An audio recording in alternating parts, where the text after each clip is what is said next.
Hello, and welcome to the Weekly Stuff Podcast with Jonathan Lack. And Sean Chapman. We are here, as always, to talk about stuff. This week on the show is our long-awaited Godzilla Retrospective. Yes, I've been wanting to do this episode for a very long time. We are recording this on Saturday the 9th. Shin Godzilla comes out Tuesday the 11th, so we are going to be seeing that Tuesday night. Yeah.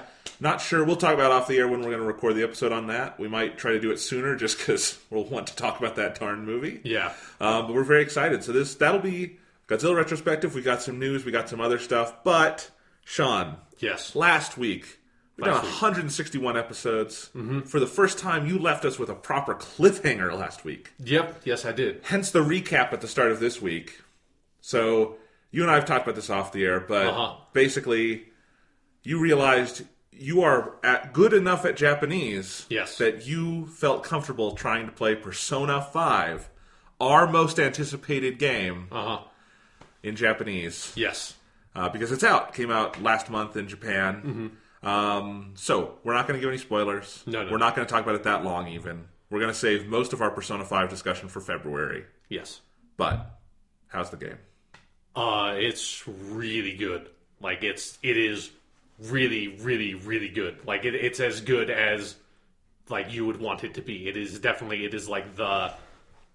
the next step for these games. Like, it's something that I'm quite a bit of the ways into it. Like, it's hard to tell if I'm, like, halfway through or something. I don't know. Like, I just finished the third dungeon, so when people play Persona 5 and maybe go back and listen to this, you'll know where I am and how deep that is. And I have no idea how long this game is going to be, because it doesn't give, like, it doesn't have the way that Persona 3 or Persona 4 has, like, a sort of very clear main plot thing of, like, that you can kind of use to measure, like, in Persona 4, like, how close does it feel like I'm getting to them figuring out who the killer is? Like, Persona 5 doesn't quite have that structure. It's a bit more sort of straightly episodic in the sense of, like, the characters are just kind of out there doing what they're trying to do, and they don't have this one clear main objective that they're trying to accomplish by the end of the game. Maybe something like that will manifest at some point. I have no idea. So, like, I have no clue how deep into the game I am. I have no clue when it's going to end. Have my nose to the grindstone and have just been playing this game as much as I can, as often as I can. It's funny because I'm not actively playing any PS4 games at the moment. Yeah. I've done some little things like dicking around in Hitman, and I played that Dragon Quest Builders demo. Yes, which is very good. I agree with everything you said last week. But sometimes I turn on my PS4 just because I'm like, is Sean at this hour of the day playing Persona 5? And you are. Every fucking time I turn my PS4 on. It's hilarious. Because it's something where also, you know, obviously playing in Japanese, it's taking a long time to get through it because there's a lot of text. It's the one thing that I would say is a complaint with Persona 5, or it's more of a frustration, is that I wish there was more voice acting, because which is true of all these games, and I understand all the reasons why there isn't, you know, like every sort of modern JRPG does this, like Digimon Story Cyber Sleuth does it, where it's like the main critical story stuff is all fully voiced, but then all the off the beaten track, like a lot of the social link events are not fully voiced, and I'm used to that. But the thing is that it's the reverse situation in English, where it's like I can read so much faster in English that, like, if I wanted to skip through the voice acting, you could just skip through the voice acting, get through, like, some of that stuff super fast, just reading it in English. In Japanese, I am way faster at understanding what they're saying just through the dialogue, and having to read it takes way longer. So I could be getting through this game so much faster if all the dialogue was fully voiced. Because when you're understanding it, when you're listening to it, you absorb it. Yeah, but exactly. When you're reading, you have kanji and you have... And I'm just sitting there and staring at the screen and being like, okay, okay, yeah, I think I get what that says, and then moving on to the next dialogue box. And I can get through the game. Is there any other game on Earth you would do this for?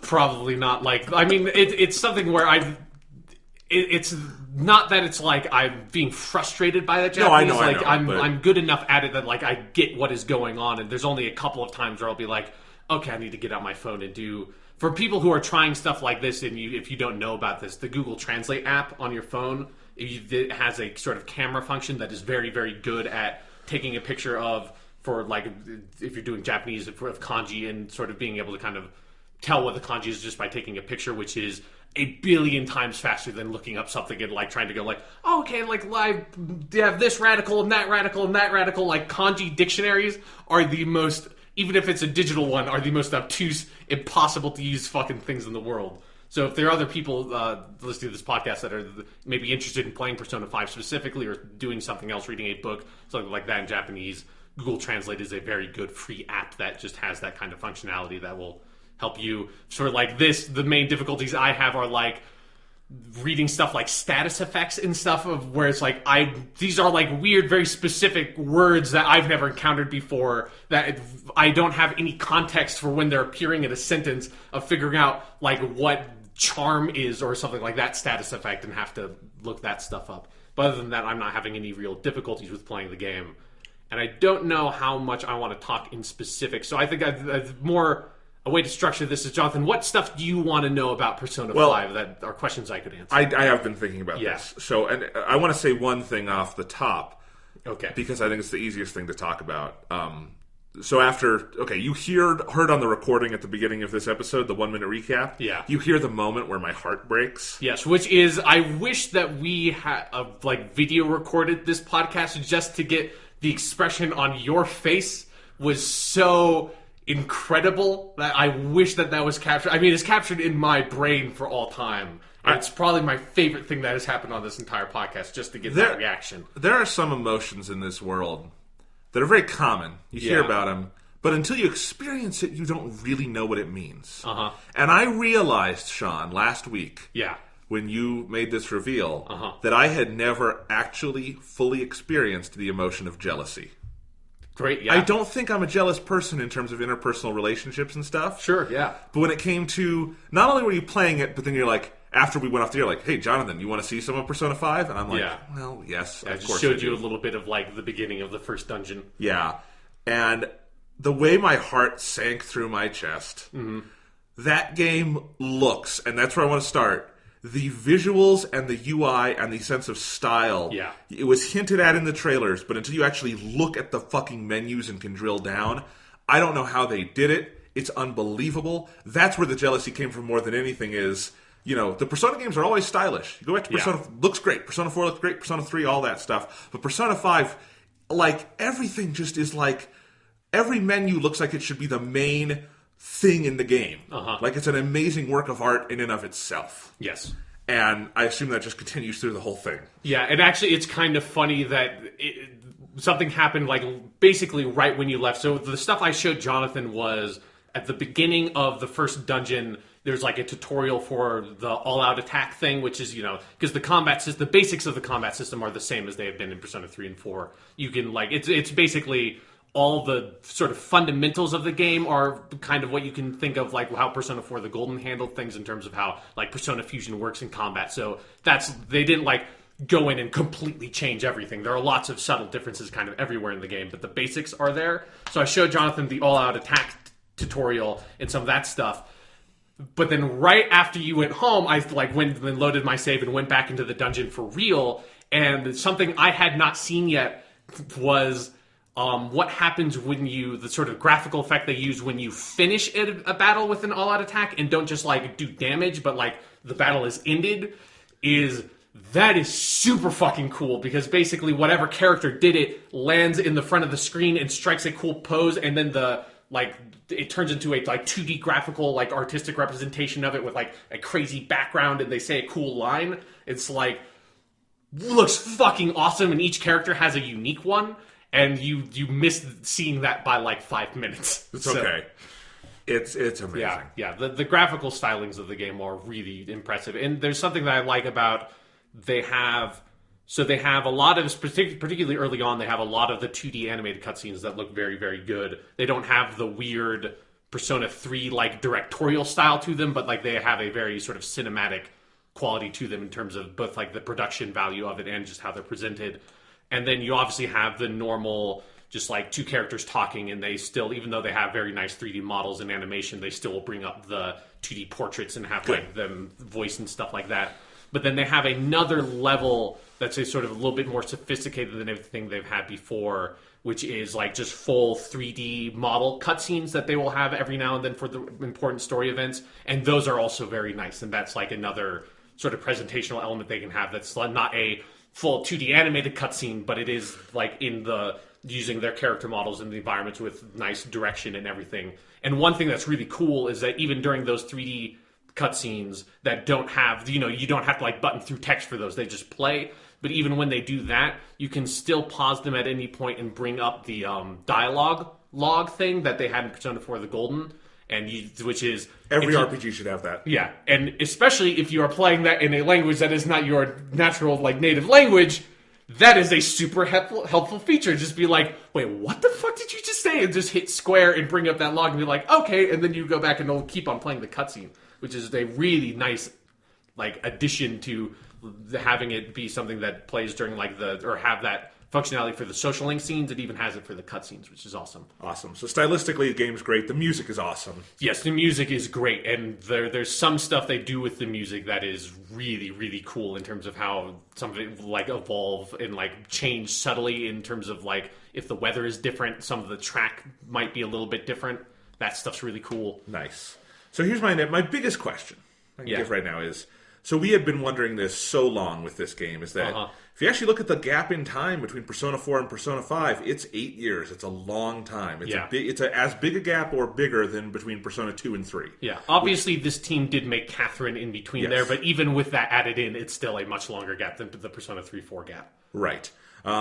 So how much has changed? Like, is it, you said before, it's a sequel, it's what you would expect. Yeah. But, I mean, we were wondering, is it going to be really radical? Is it going to be very conservative? Where does it kind of fall on the spectrum for you? It's sort of, like I said earlier, the basic fundamentals of it are, if you played Persona 4 The Golden, you will, like, know, like, again, like, all the sort of stuff they changed with, like, adding that log in the dialogue scenes, and the way that Persona Fusion works, where you don't have to go in and like select and unselect the same persona over and over again to try to get the one move you want. You can just do the moves you have and all that stuff. All the sort of nice quality of life features and expanding what you can do at like night. That becomes a much bigger thing in Persona 5 because you're in Tokyo, so the nightlife's a big part of it.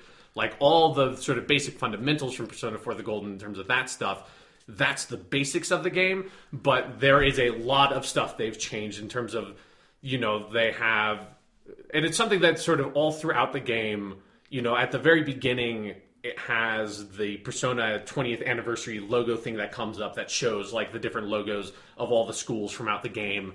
And it's interesting that with how like delayed this game has been and how long it's been in production, obviously they had no idea it was going to be the 20th anniversary game that was going to come out on that year. But it feels so much like a game that is the like 20th anniversary, is this sort of, it's looking forward on the franchise, but it's also looking back to not just Persona 4 and 3, which are the other games that this team has made, but the Persona 2s and Persona 1, which was a different team. And those two games are very different from, if you have only played 3 and 4, they're kind of completely different games in a lot of ways. But they look back to that stuff and bring stuff like the guns from Persona 1 and implement that so all the characters have a melee weapon and they have a gun.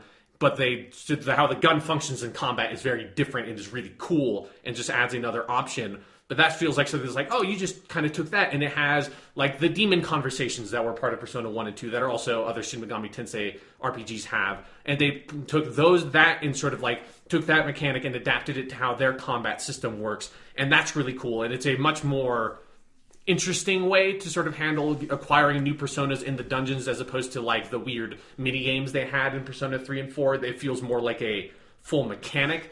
That is also one of the changes I really love is all the enemies you fight are the personas. They're like demons or they're shadows, so if you will go through like Dungeon 2 and you will run into Jack Frost a couple of times. And if you have a conversation with Jack Frost and engage with that mechanic, you can get him.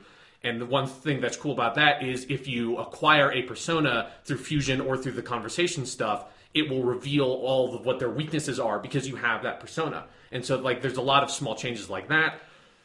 They have like gravity and nuclear damage stuff, which is an old element thing that they had in the Persona 1 and 2, and those are back. And so there's a lot of small stuff like that sprinkled all throughout the game that feels like they took something that's like, oh, this concept for Persona 3, and let's rework that and update it for this game, and this concept from Persona 4 and take that, and like this from Persona 2 and from Persona 1 in terms of like story stuff and theme stuff and character design and gameplay elements. Like all throughout the game there are things that it feels like they have looked back to all the stuff that this franchise has been and all the elements that have worked in different ways and taken all of those and said, like, how can we make this fit for this game, which is really cool. And it's something where all throughout I feel like you see the sort of results of the way that the combat is balanced is really interesting and satisfying, and is, as someone who like, you know, I would like kind of was frustrated in some ways by how easy Persona 4 the Golden felt to me. Persona 5 feels like it has a much more interesting difficulty curve in terms of how the combat is balanced around this concept of you like sort of being this thief character, and so the combat is much more centered on you trying to get the advantage before you are in battle, and that's like what is expected of you. If you do not have the advantage going into battle, that, you know, the thing of like where you have all of your guys can make a turn before the enemy does, if you do not do that, then you like are having a tough fight because you are supposed to have the advantage in battle. Which is, if we can recap, you've always been able to do that in this team's Persona games. So in Persona 3, you know, you can go up and whack them. Persona 4, you can get up behind the shadow, whack them on the map. But when we talk about Persona 4 the Golden, they made it so easy in that game to do that. Yeah. That you, for instance, just realized at one point, like, if I do this, I can do it every single time, and then the game would gradually become more and more unbalanced because you were kind of breaking through what the game wanted you to do. Yeah, and a lot of times, like with Persona 4 the Golden, you just found a way to basically like kind of walk past the shadow, turn around super fast on a dime and hit them in the back and get that advantage thing. And then in the way that Persona 4 is balanced, like a lot of the fights you can just get through by using your normal melee attacks without using any SP, which means you can spend as much time in the dungeon as you want, which means you can just completely break the level of that curve super quickly. Or the level curve of that game super quickly, which is like what I did in the first dungeon of Persona 4 the Golden. And so then, you know, that caused like this chain effect that by the time I got to like the Marie dungeon at the end of Persona 4 the Golden, which has a specific mechanic associated with it, I was so powerful that I could completely ignore that entire mechanic of that dungeon and just basically walk through the dungeon without paying attention to anything, you know? And Persona 5, it feels like it is balanced in such a way that you cannot do that. Like, you are supposed to get that advantage, and the way that the combat system sort of shifts around that, it not only makes the combat more interesting and harder to sort of break that level curve, but it also contributes to everything in the game contributes to, which is this sense of you being this sort of thief character, that in your band of buddies are all these thieves that are going in and stealing stuff and sort of engaging with that as your sort of primary aesthetic motif. And everything in the game is sort of bent to make that feel interesting and good. And it's down to the combat, it's down to the music, it's down to the character design. All that stuff is centered around that sort of concept, which is really good. Awesome. And I even know you're talking delicately around some things because I saw things in the... Yeah, so I think we're going to go ahead and move on soon. Anything else you want to say? There's one thing in particular I want to mention because it's something that made me very happy. I think it's something that's going to make you very happy. I think it's a huge... It's a small thing that makes a huge difference. Your party members get experience when they are not in the active party. My god! That's like the first Japanese game to ever do that. Yeah, I mean, it's something where I need to sort of tinker with it a little bit because I've only really gone through one full dungeon with or I guess I kind of gone through like 1.5 dungeons with like more team members than just the 4 that is like the number you can have in the active party. So I can't quite tell if the people who are in your active party get a little bit less experience or not. It kind of seemed like that at first, but now I'm kind of second guessing if that was actually the case, and maybe I just thought it was because one of the characters was just like really far away from leveling up. It's hard to tell, but definitely the game is designed around the idea of you actually like switching out people while you're in a dungeon, and that's like the 3rd dungeon in the game is a pretty high difficulty spike because you now have like more team members than just the 4, and you have like 6 at that point. And so like it is designed around if you, like me, want to clearly like get to the end of the dungeon in one day because you want to maximize the amount of time you have in the game because you want to get the social link stuff up as much as you possibly can.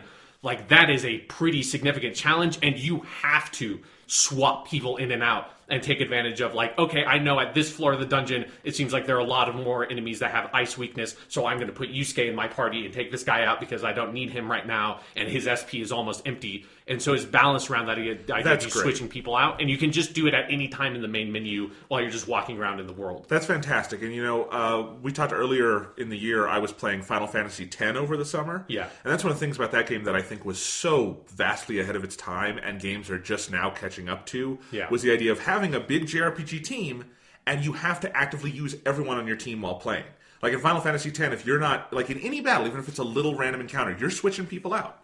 And it's a great idea that game did, and I feel like then we went through years of JRPGs that just kind of didn't do anything with that. Yeah. Like, didn't catch up to it.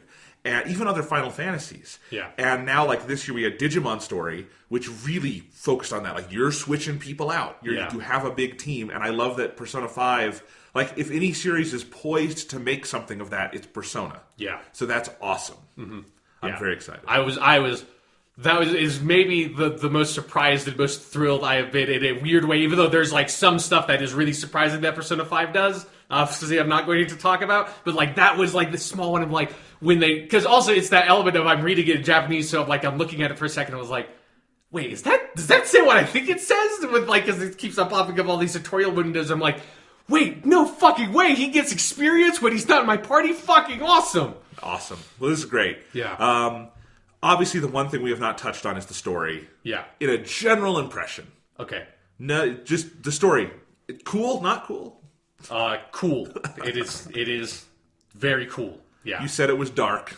It is, especially like it starts way darker than Persona 3 or 4. I mean, Persona 3 has a fairly darkish beginning, and Persona 4, obviously, some people get murdered at the beginning. But the way that, like, the stuff that Persona 5 gets into in terms of, I mean, this is like not really a spoiler because it's something you can tell from the trailers. It's very concerned with like social issues and being like a young person living in society and like dealing with growing up and dealing with like, I mean, the whole theme of the game is like all these sort of adults that are oppressing people in different ways and oppressing children or like high schoolers in particular in different ways. And there's something that's very real about that concept that's like, the topics they get into, it's not just like, small town murder, which like you kind of have a distance from as a person because most people don't experience like what it's like to live in a sleepy Japanese town and there's been a murder incident. And it's not something so sort of grand and philosophical as like mortality that Persona 3 gets into. It's much more sort of personal, like,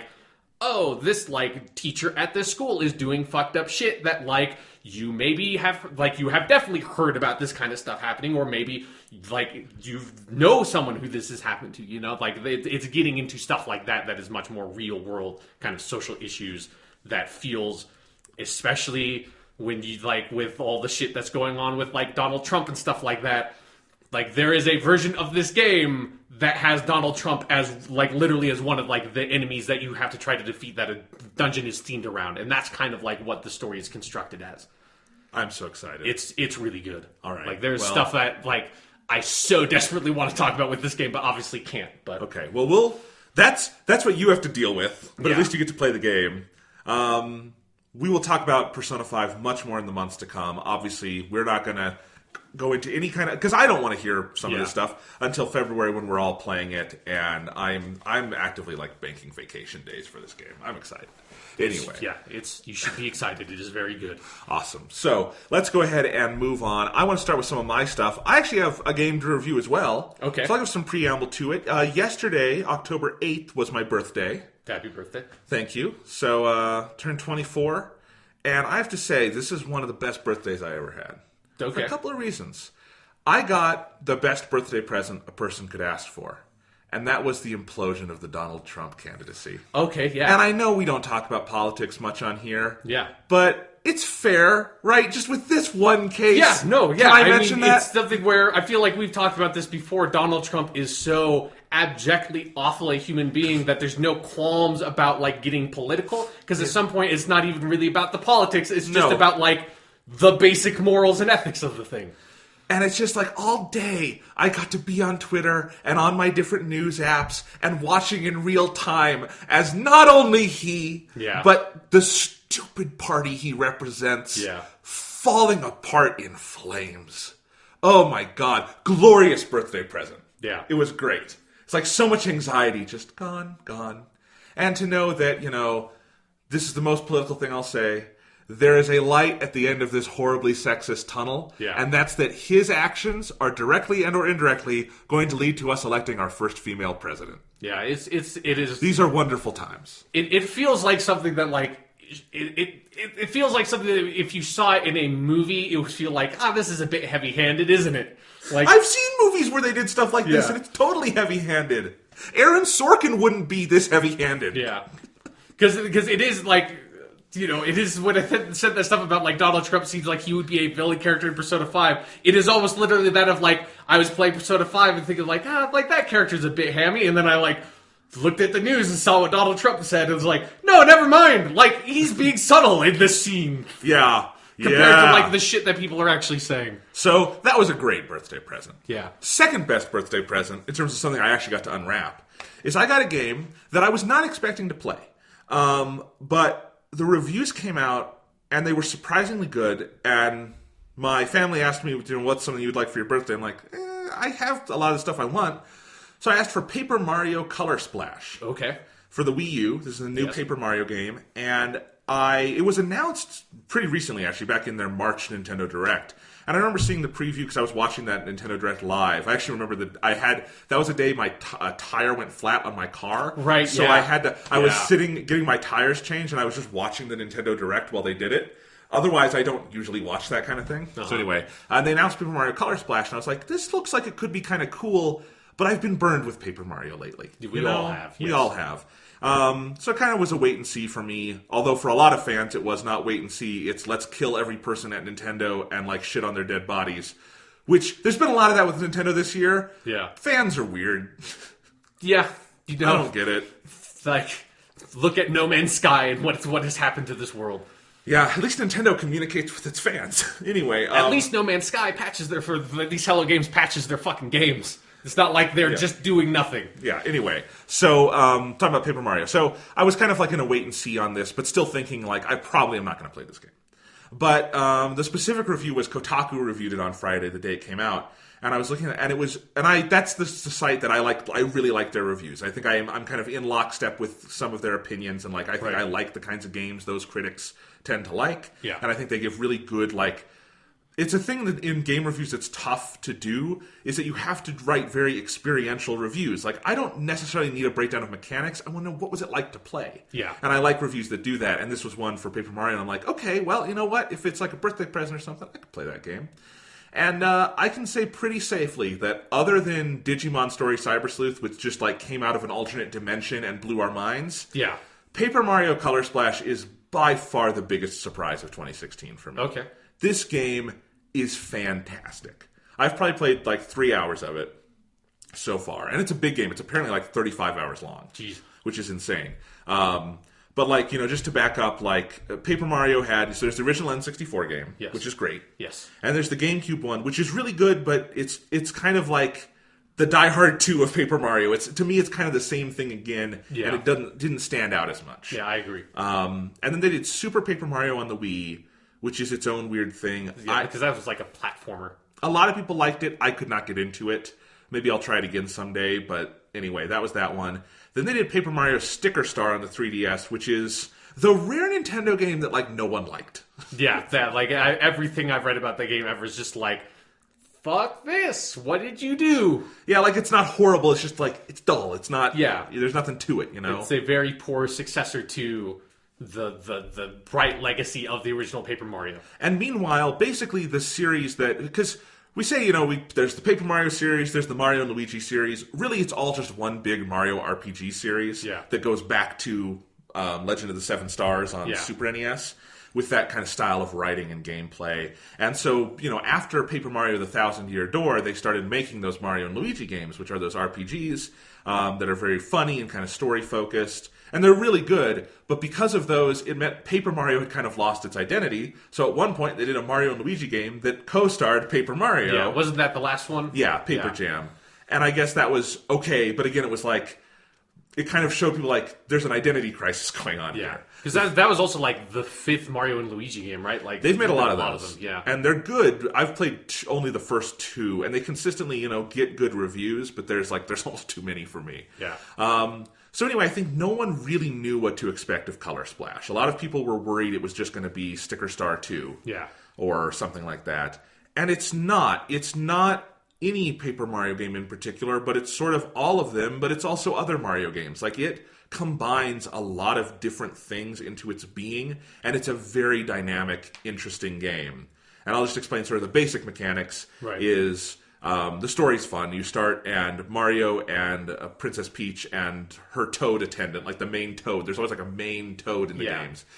They get a letter of like a picture of like a toad drained of its color and like crumpled in a corner on this island. Like, we have to go rescue this toad. It's a dark and stormy night. So you go to this island called Prism Island, and you have to figure out the mystery of what's going on. And Prism Island has all these spots that have been drained of color, and it's supposed to be a really colorful island.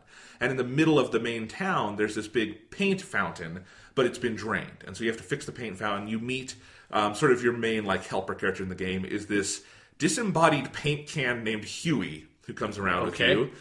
Not significantly weirder than a lot of what goes on in these games, to be fair. Yeah. And Huey is very mad because all of his paint has gone away. And meanwhile, the writing in this game, I will talk about that in a minute.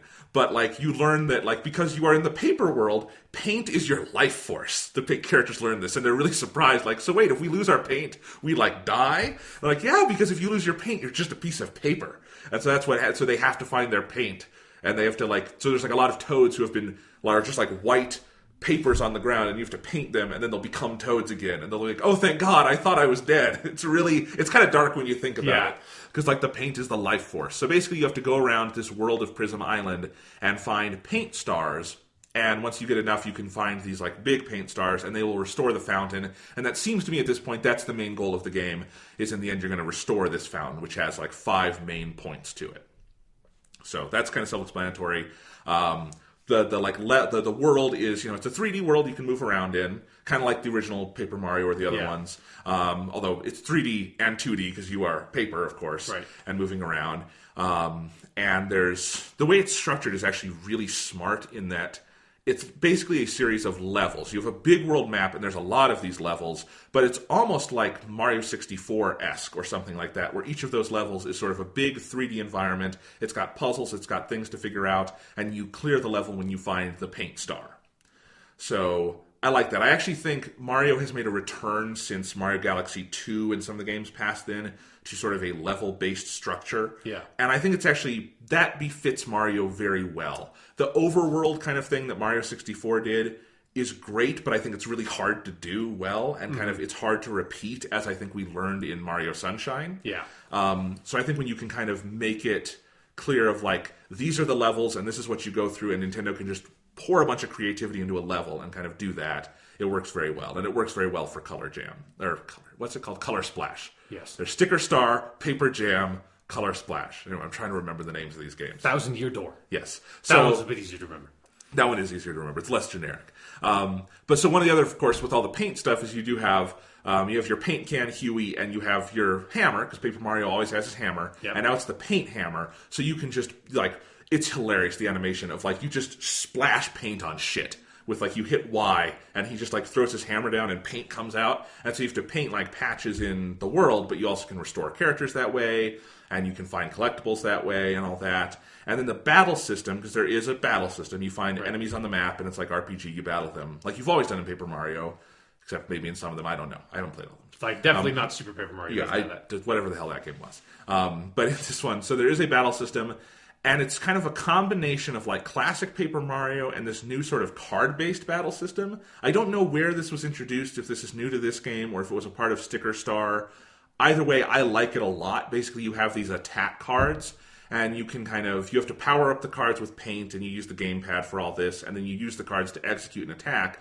But once you're executing an attack, you're back on the TV, and it's the old-fashioned kind of Paper Mario or the Mario and Luigi series thing of, if you time a button press right, you can get extra attack power, or you can block. So it's actually kind of an interesting best of both worlds thing, because it adds, I think, some dynamic stuff to the game where you have these different attacks, but they're reliant on the number of cards you have, and the cards have different powers, and you find the cards in the world, or you can get coins, and you can use the coins to buy cards and items and things like that. So it's an interesting progression, and I think it adds something to the battle system that feels fresh to me. So that's kind of the basic way the game is played. Okay. And it's very good. It is a absolutely gorgeous game. At some point, someone needs to do some cultural reckoning of that the Wii U has had some of the best looking games of this generation, and I hope that gets recognized at some point, because there are some amazing looking games, and this one might take the cake because they've been perfecting this sort of hand-drawn, handcrafted aesthetic on the Wii U. And this is the height of that, because it's not just Mario is paper. The whole fucking world is paper and cardboard and like streamers, and it all looks like someone at Nintendo actually built this stuff. Like built a diorama of the level and just like photographed it, and that's what you're in. It's so tangible. Like even the coins you pick up are made of cardboard, like, and you can just tell it's stuff like that. And like, there's this one level where I have a bunch of notes here because I took a bunch of notes on this game. It's so cool. There's a level called Cherry Lake, and you have all these like water wheels made of cardboard, and they're spun by water that comes down from a waterfall, and that's just a spinning blue streamer and things like that. Like honestly, it all looks so real and tangible, and it's so fun to just look around and be in. I remember when Paper Mario for the N64 came out, and they had all those cool commercials. And it's like, this is what I had in my head, of like this world of paper. And it's like something that the N64 game is gorgeous. It looks really cool. But of course, you can't execute it on quite the same level back then as you can now. Yeah. So it's a really cool looking game. And I love this handcrafted aesthetic that they also did in like Yoshi's Woolly World or Kirby's Epic Yarn. It's such an interesting thing. And it really, when Nintendo boasts about like, we're not worried about the teraflops. On some level, that's maybe boastful or ignorant. On another level, I get what they mean, because they're able to do these things, and it is really interesting how much their aesthetic comes through, even if their console is not as powerful as the other ones out there. Yeah. So, Color Splash, just a gorgeous game. The music is so awesome. It's very relaxing. It's very fun. One of the first levels you have is called Ruddy Road, and the theme there is basically a reworking of the basic Mario theme, but it's all got this kind of jazzy undertone to it, and the battle theme is really cool. It is kind of this like smooth jazz thing, and at one point there's like a saxophone solo. I love it. The music's great. But what makes this game for me is the writing. The writing in this game, I am in awe of it. I am jealous of it. I am like creatively jealous. We're talking about jealousy a lot this week, I guess, of the writing in this game. It is so full of personality. It has so much voice. Every character, even if they're all toads, is so distinctive. Every single line is funny. Last night, I probably took like twice as long to get through the first 2 levels as I needed to, because I kept getting out my phone and just typing out lines that I found were funny, because I wanted to share them on the podcast. Okay. And at one point, I was like, there's too many. Every line is a winner. And just the way, they syntactically use words and language is fantastic. Like, just thinking to me on the level of, this game was written in Japanese, I assume. Yeah. It's a Nintendo game, but the translation work then is so fantastic, because humor is a tough thing to do in translation, as we all know. But, I'm just going to give you some choice lines. Okay. All right? So, when Peach meets, when you get to Prism Island and you meet someone for the first time, Peach is making introductions, and she says, "This is my friend Mario. He jumps on things and hits them with a hammer when necessary."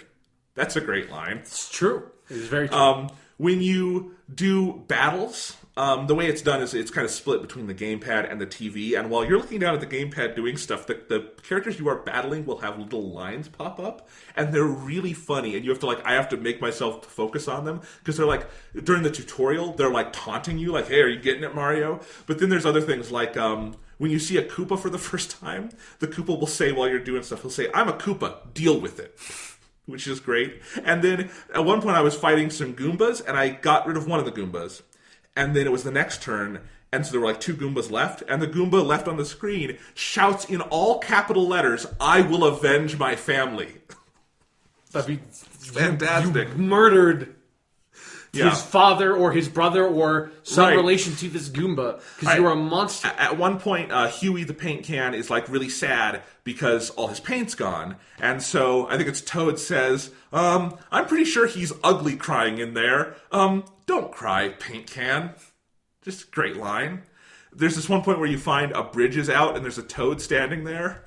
And it says, I'm not an expert on bridge repairs, but I'm an expert on bridge experts, and we're going to need one.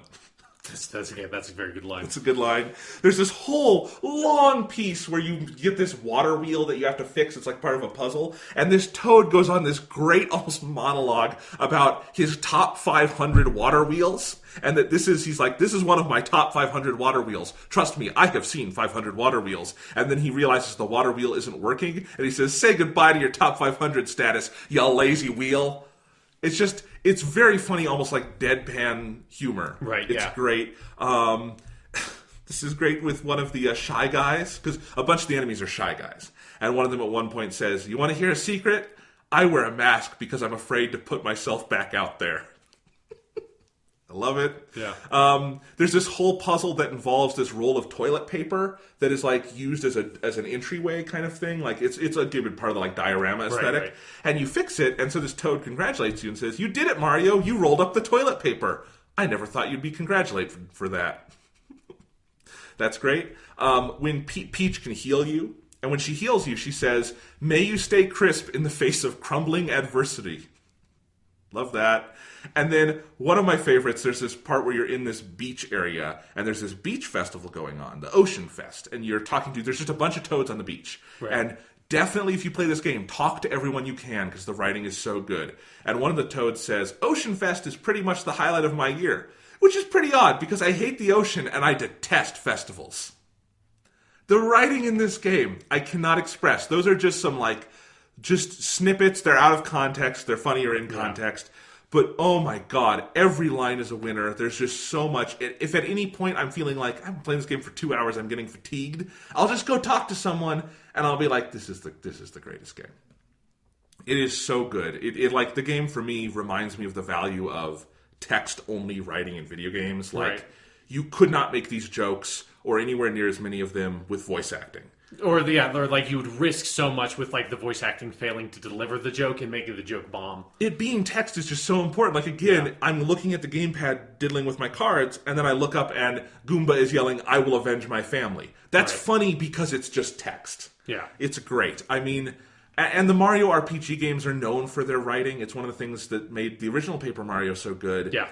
And that's honestly like, this game is not the most similar to N64 Paper Mario of all the Paper Mario games, but I get the feeling of it the most with this one, in that it just feels like it has that kind of richness and style and like creative passion to it and energy and fun. And I've played a lot of these Mario RPG games, but I am enjoying the absolute hell out of this one. It is just insanely polished. It is so well written. It's so fun to play. I haven't dived all that deep into the mechanics here, but so far they're very fun, and I'm still, discovering more. Right.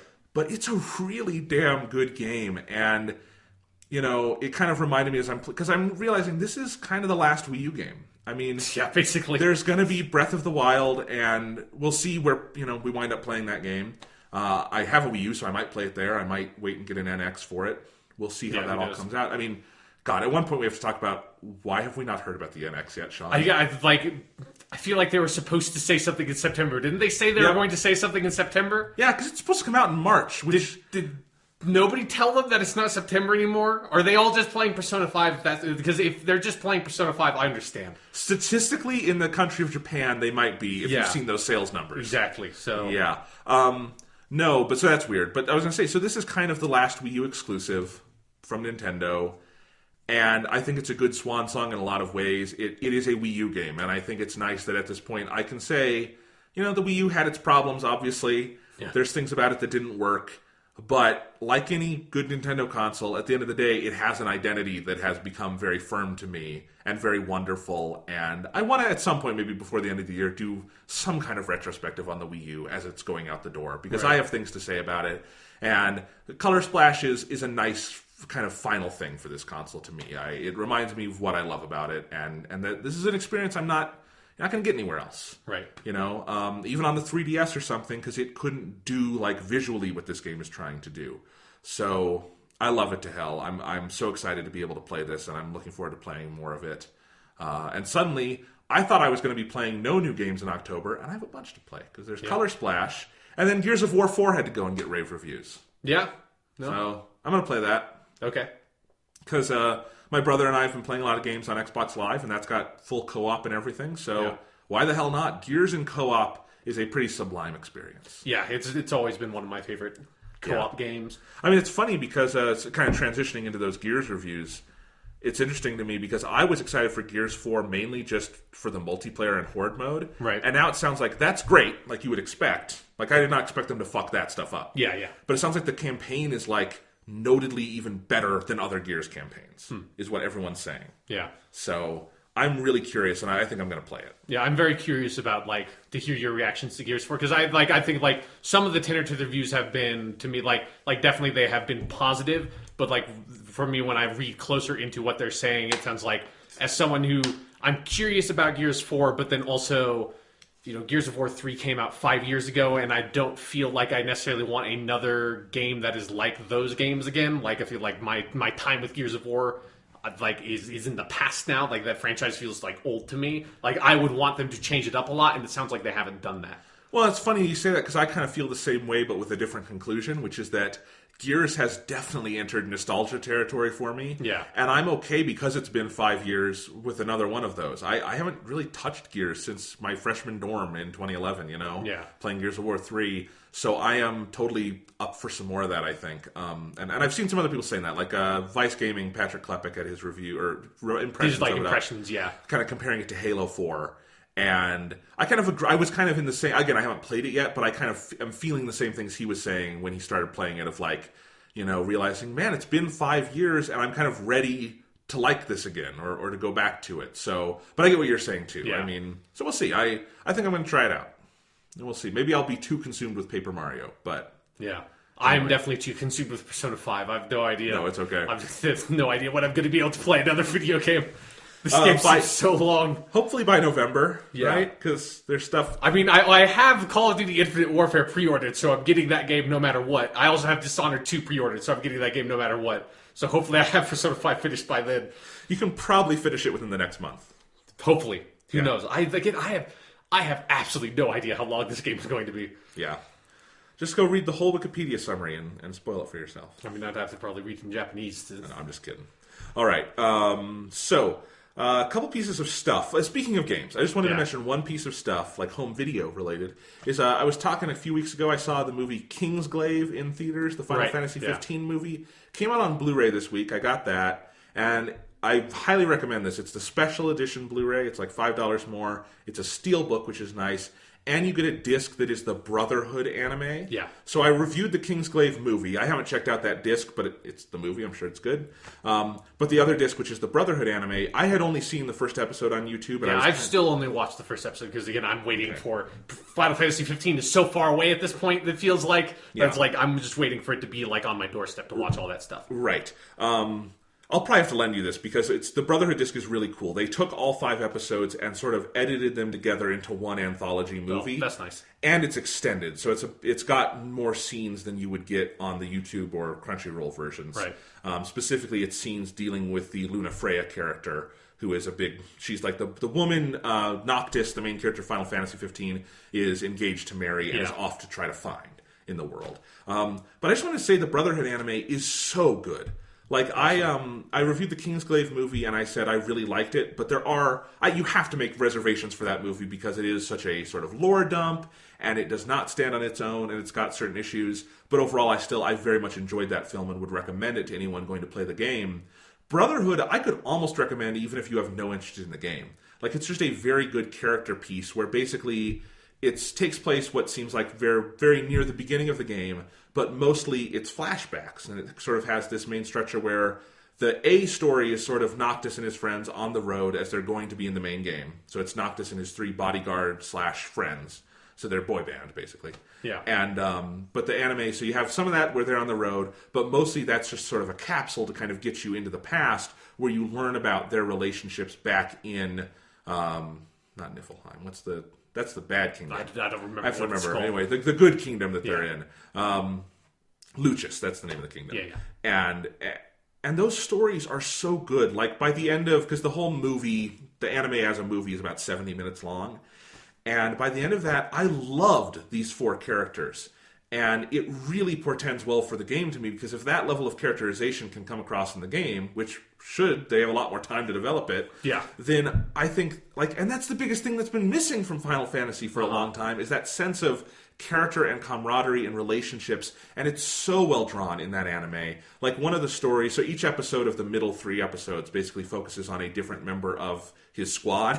So, like, one of them is on Prompto, who's the sort of blonde guy, who's sort of the goof of the group, and kind of Noctis's real, like, friend, because his other 2 people are like, they are his, like, royal bodyguards. It's a different kind of relationship. And the whole story with Prompto, it's such a cool story, because, like, the flashback is that as a kid, Prompto is like, as he says, this plebe. He's like a poor kid in the kingdom. He is not part of royalty or anything. And he's also, like, overweight. And he's really kind of sad and lonely. And there's this whole thing about him finding this dog, and that sort of, without spoiling it, leading to him realizing he wants to be Noctis's friend, because, like, Noctis goes to the school and he's like the cool kid because he's the prince. Right. And Prompto is, like, really self-conscious, so he thinks, as long as I look like this, I can't be Noctis's friend. And you kind of realize Noctis doesn't care. But Prompto winds up, like, losing weight and becoming fit and, like, transforming himself to become Noctis's friend, and then he realizes Noctis would have accepted me anyway, and they kind of become best friends. And the social link goes to rank 10, and they start dating. Oh, it's very Persona-ish, the way that story unfolds. But it's great, and it's a really cool story, and then learning about the other 2 members of the squad, and kind of the different specific relationships. And maybe the best thing about the whole thing is through that, Noctis is never quite the focus, but he is so characterized by the end of it, and you realize, I think they very consciously decided, on the surface, he is prototypical JRPG character, and beneath that, he is not that at all. It's a very interesting dissection of that character type, and that comes across in this 70-minute anime. Yeah, that's awesome, because that's the kind of, like, the impression, like, the vague impressions I got from the first episode, which obviously it's, like, very introductory, and so I'm very happy to hear that, like, it continues that. Because that, like, watching that first episode of Final Fantasy 15 Brotherhood was what convinced me of, like, okay, yeah, I'm definitely playing Final Fantasy 15, because it feels like they're doing something special with these characters. It's so special, and that, again, it works as a 70-minute movie. Like, it has a climax that pays off those character relationships in a way that is very satisfying. The animation also, I just have to say, is unbelievably beautiful. Like, I had watched the first episode on my phone, basically, on YouTube, and the Blu-ray, like, on my TV, oh my god, how much money are they pouring into this fucking game? Like, not just the game, but these marketing things. Like, Kingsglaive, I said, looks better than a lot of Hollywood CGI movies, and Brotherhood looks better than most Japanese TV anime, which is obviously on a budget and week to week and that kind of thing. It doesn't have, like, any of those limitations I'm used to when I watch a random TV anime kind of thing. It's at such a high level, and it's so gorgeous. It's like, is Square Enix just like, every penny in their coffers is going into this fucking game? Well, it feels like they need Final Fantasy 15 to, like, hit big, because if it doesn't, I feel like Final Fantasy is kind of done, or at least the main big Final Fantasy games I don't think could continue if 15 doesn't do it for them. And I think it's going to. They've marketed it very, very well. It's become an event in a way that even 13, which was an event, didn't quite, I feel like, have this hype around it. Yeah. Like Final Fantasy 13 just felt like it was another Final Fantasy game, and then, like, I think after it came out, there a lot of people obviously had their backlash to it. And so now Final Fantasy 15 feels like it's the underdog, like it's coming up, it's like there's a lot riding on this game, and so it's I think there's a lot more anticipation in the air around how it's going to be. Yeah, but if you're interested in Final Fantasy 15, I can't recommend that Blu-ray set enough. You get the movie, you get the anime, and again, there's that deluxe version of Final Fantasy 15 coming out. You only get the movie, you don't get the anime, so I wouldn't buy that. I'd buy them separately. It's actually cheaper. And get the standard version of 15. You still get a steelbook. It's just for the movie, not for the game. So anyway, it's cool. So I'm loving that. It's no Persona 5, but I'm very excited for Final Fantasy 15. Yeah, as soon as I'm done with Persona 5, Final Fantasy 15 will probably be out, and I can just roll into another JRPG and then die. Yes. All right, let's do some news. Okay. We'll go through this kind of quick.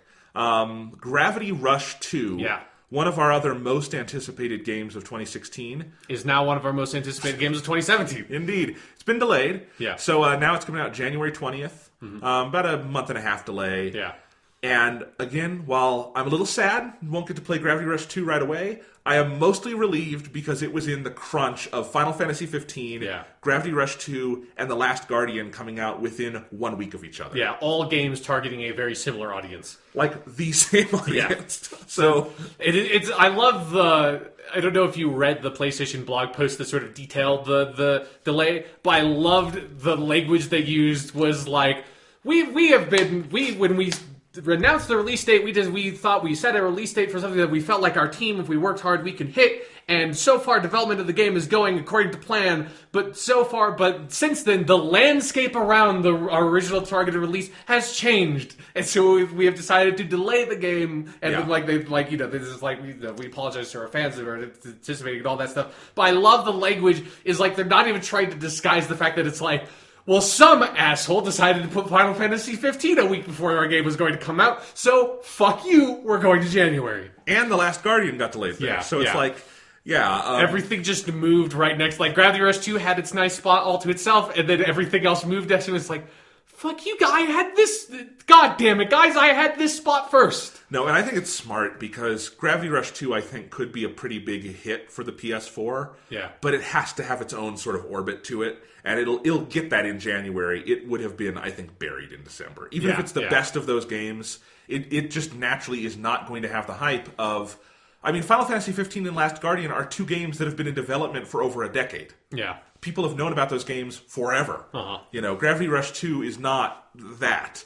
Yeah, and it feels like, even though the people like us, we both really, really liked Gravity Rush 1, and so are obviously going to get Gravity Rush 2, I feel like there's a lot of, like, the gaming journalists and evangelists on the internet and stuff.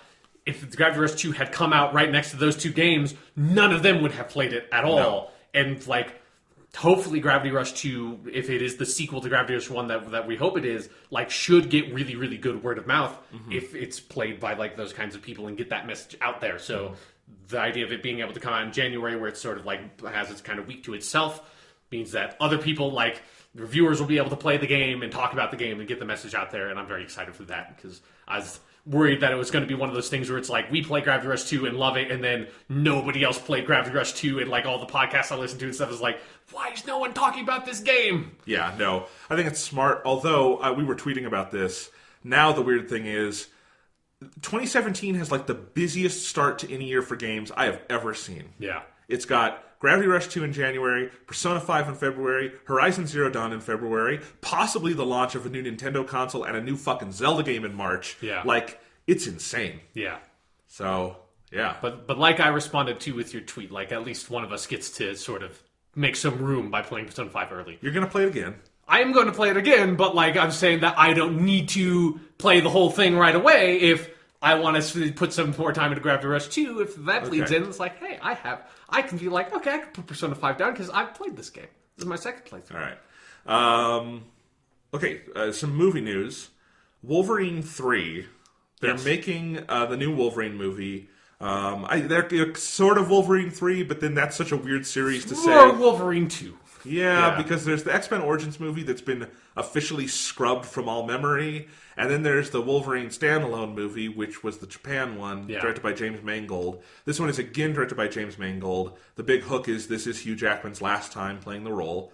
Or is it? Because I feel like he's said that like 5 times now. He's been pretty definitive about this one.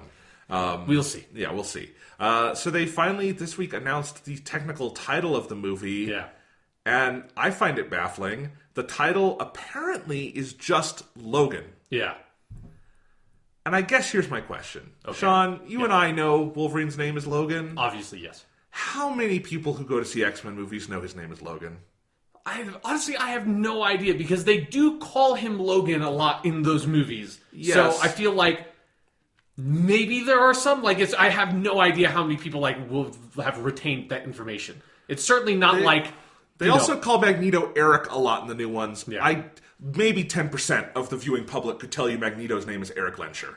Yeah, but I mean, Eric is such a sort of standard name. I feel like Logan has a quality to it that's a bit more memorable. It's such a weird title, especially coming off the Wolverine Japan movie didn't do that well at the box office, actually. And then X-Men Apocalypse this year didn't do that well.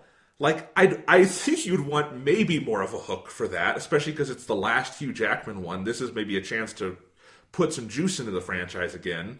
But yeah, This says nothing about the quality of the movie. Yeah. I'm excited for it. It's like, aesthetically, I really like that title, but I agree with you, like, in a marketing sense, I have no idea why you would choose that title, because it doesn't have any, like, brand recognition on it at all. It's just weird. It's just like, Logan.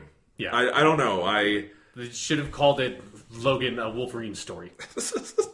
I mean, and as a lot of people noted, the poster is almost identical to the Schindler's List poster. Right, yeah. And I don't know how I feel about that. At least they didn't do it with Magneto. That would have been a little more insensitive. Or less. I don't know. Yeah. He's fictionally Jewish, so I don't know what the issue is there.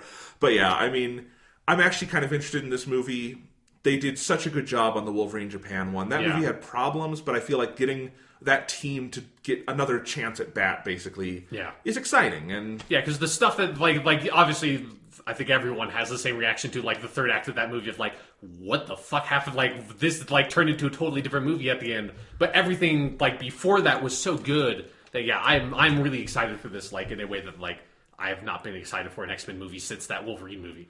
Yeah, so, and, Hugh Jackman, if they're treating it as his last one, hopefully that energizes everyone to really hit it out of the park. Because Hugh Jackman always has.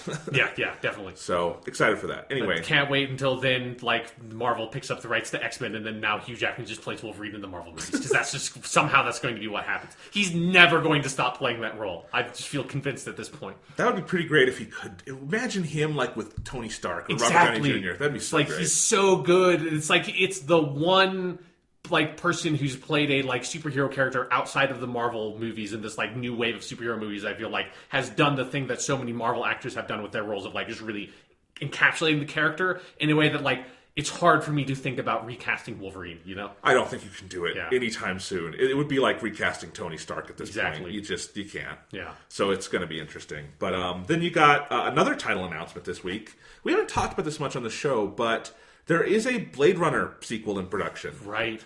There has been it's been in production for a while, right? Or pre-production at least. Yes, and it went through a lot of hands and stuff. The film that is coming out, which it got its title this week, it's called Blade Runner 2049.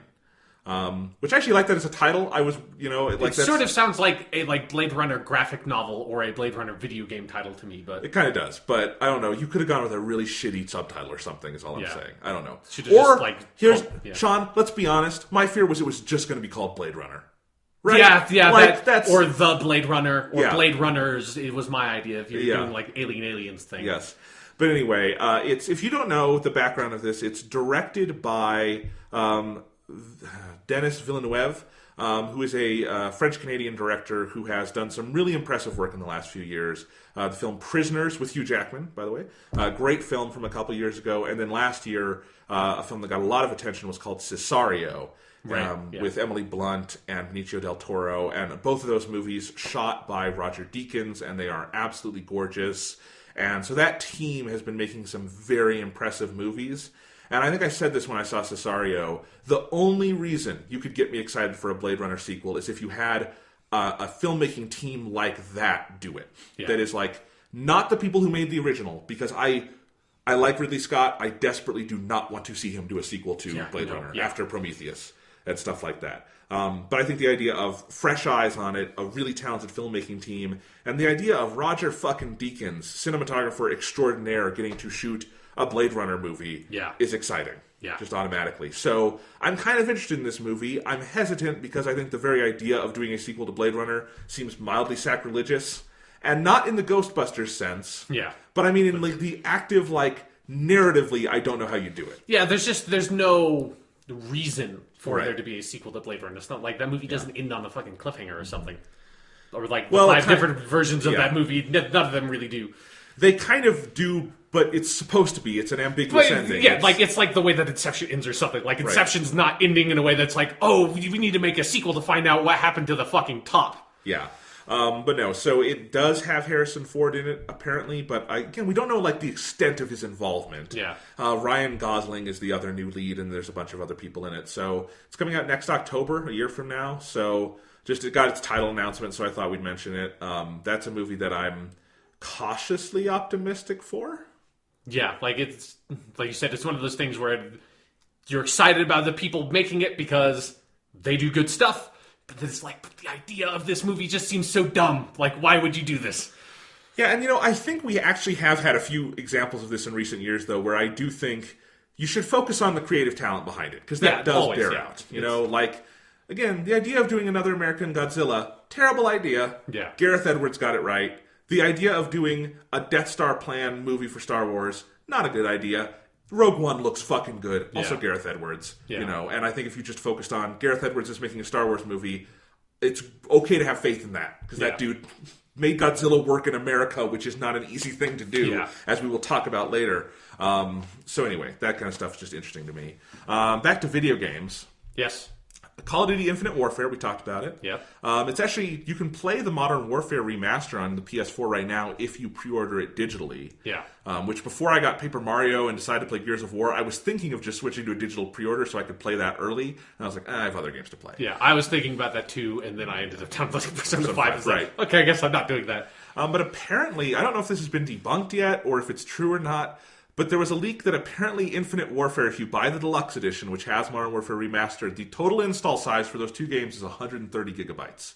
Did you see this? I didn't see like the data part of it, no. Yeah, 130 gigabytes.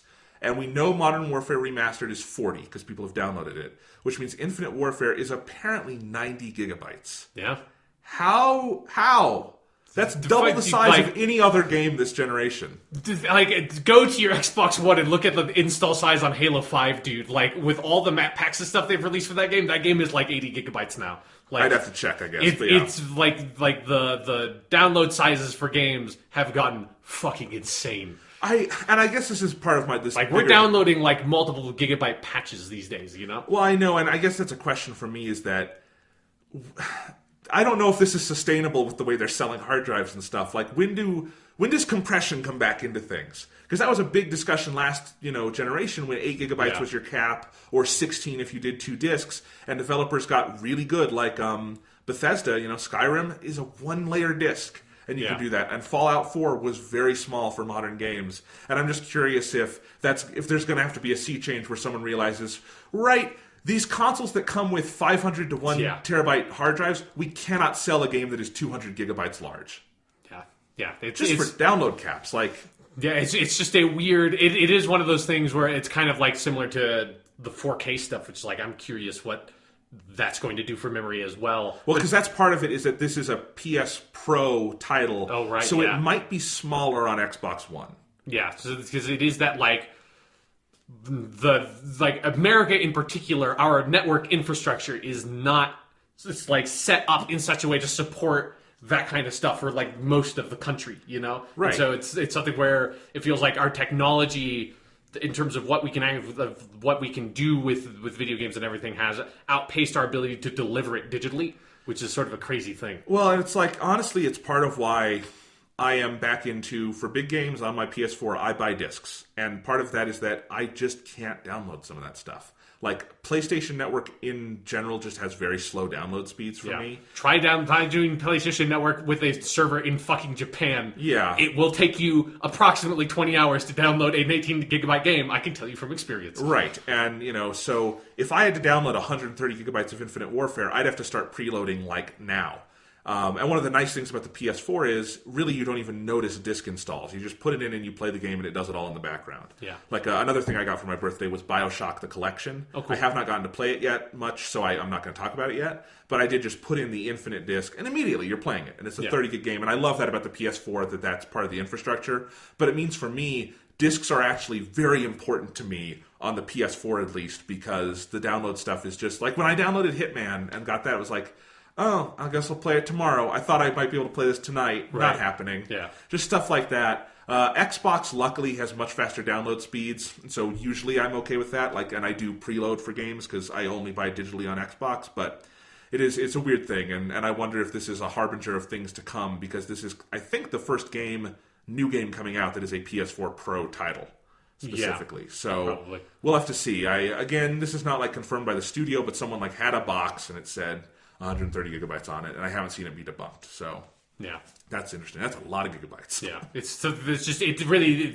is starting to feel like America needs to get its shit together it like in terms of the network infrastructure stuff, like it has been so bad for so long. That's like, well, and then console manufacturers, the 500 gigabyte thing in a console is such bullshit, and that needs to go. Yeah, I mean, but like it's always been like the memory stuff has always like the basic unit has always been like barely enough memory. Like how much does like the basic unit of the Wii U have? Oh, none. It had none. I mean, effectively, I think it had 2 gigabytes or 8. Right. 8, but you only had access to 3, so you literally could not download it. You could download Virtual Console, but you could not download a single actual Wii U game on it. Like the Xbox 360 didn't come with a hard drive originally, and the biggest hard drive was effectively 12 gigabytes. But when the 360 launched, you weren't downloading games. There were Xbox Live Arcade games available at the launch of the Xbox 360. I know they didn't need that much space. I mean, I had a 20 gig hard drive with my thing, and it was fine for years. I didn't need to upgrade that until like 2010. I hit the memory capacity on my Xbox 360 hard drive within like a year or two, maybe. Okay, well, so anyway. it's something where the basic amount of memory they're going to give you is always like the minimal amount of usable memory, and it has basically always it's been like that since we moved to like hard drive memory instead. I get it. I'm just saying, the base PS4 now, the new Slim they've put out, still has 500 gigs. And of that, you can use like 350 or something. Yeah. And this will take up, like Infinite Warfare, one of the big titles of the fall, might take up half of that. Yeah.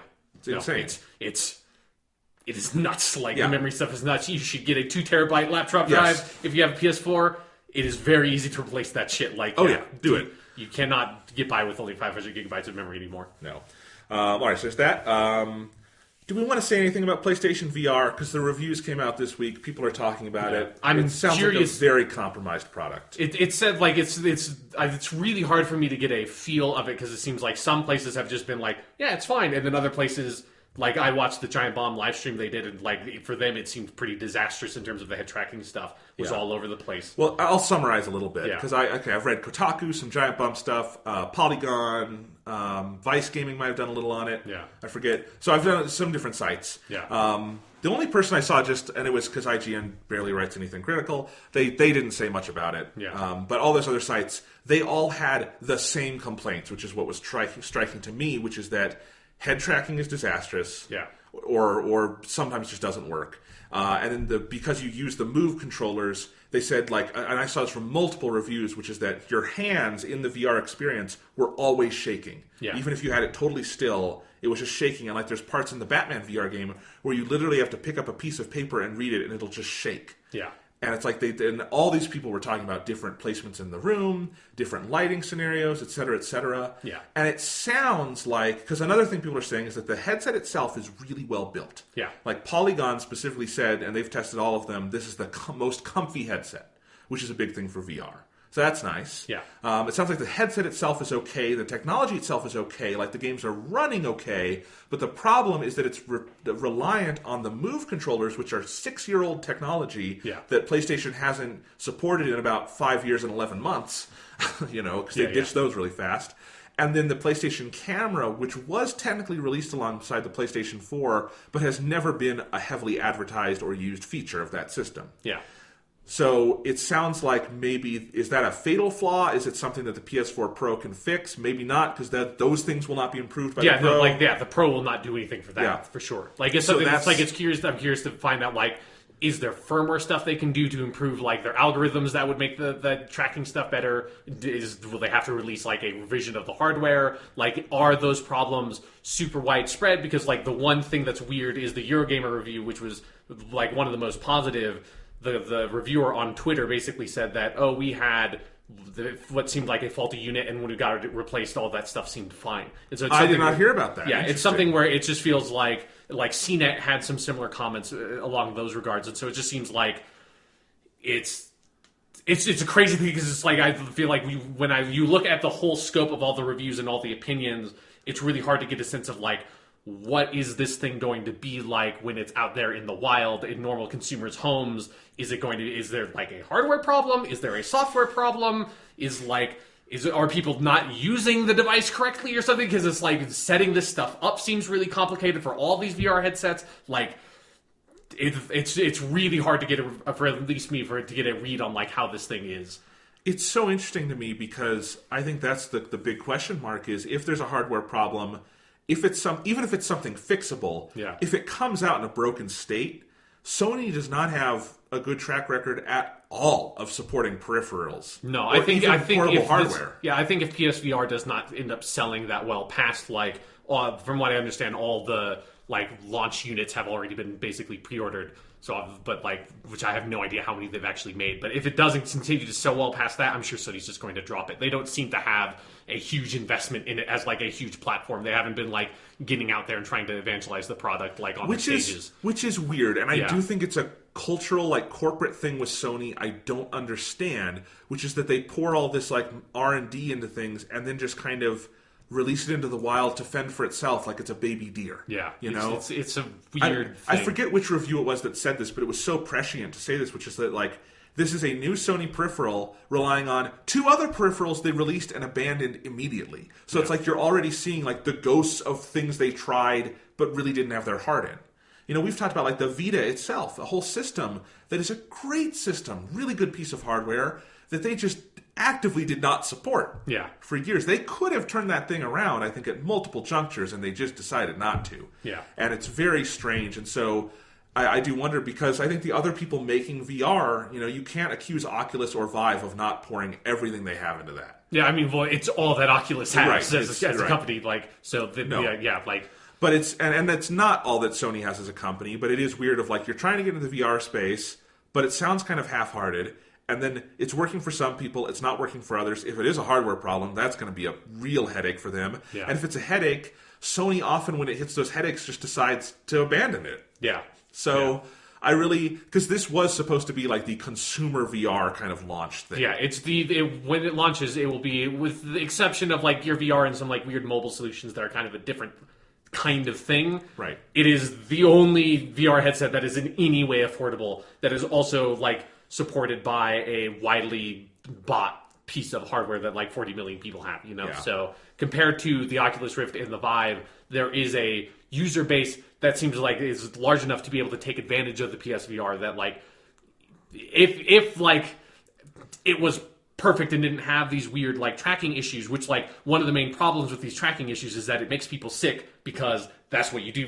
When stuff fucks up in VR, it can fuck up real bad in a way that it's not just, oh, this is frustrating, this thing is broken. It's oh, this thing feels kind of busted, and I need to go lay down on the couch for 30 minutes because the world feels like it's swimming, So as soon as people have normal people have that reaction, I feel they're going to try to stay far away from VR as long as they can. Well, it's the Virtual Boy thing, which is that there's a very tiny margin for error on VR. Yeah. And if you miss it, you're fucked. You kind of have to get it perfect.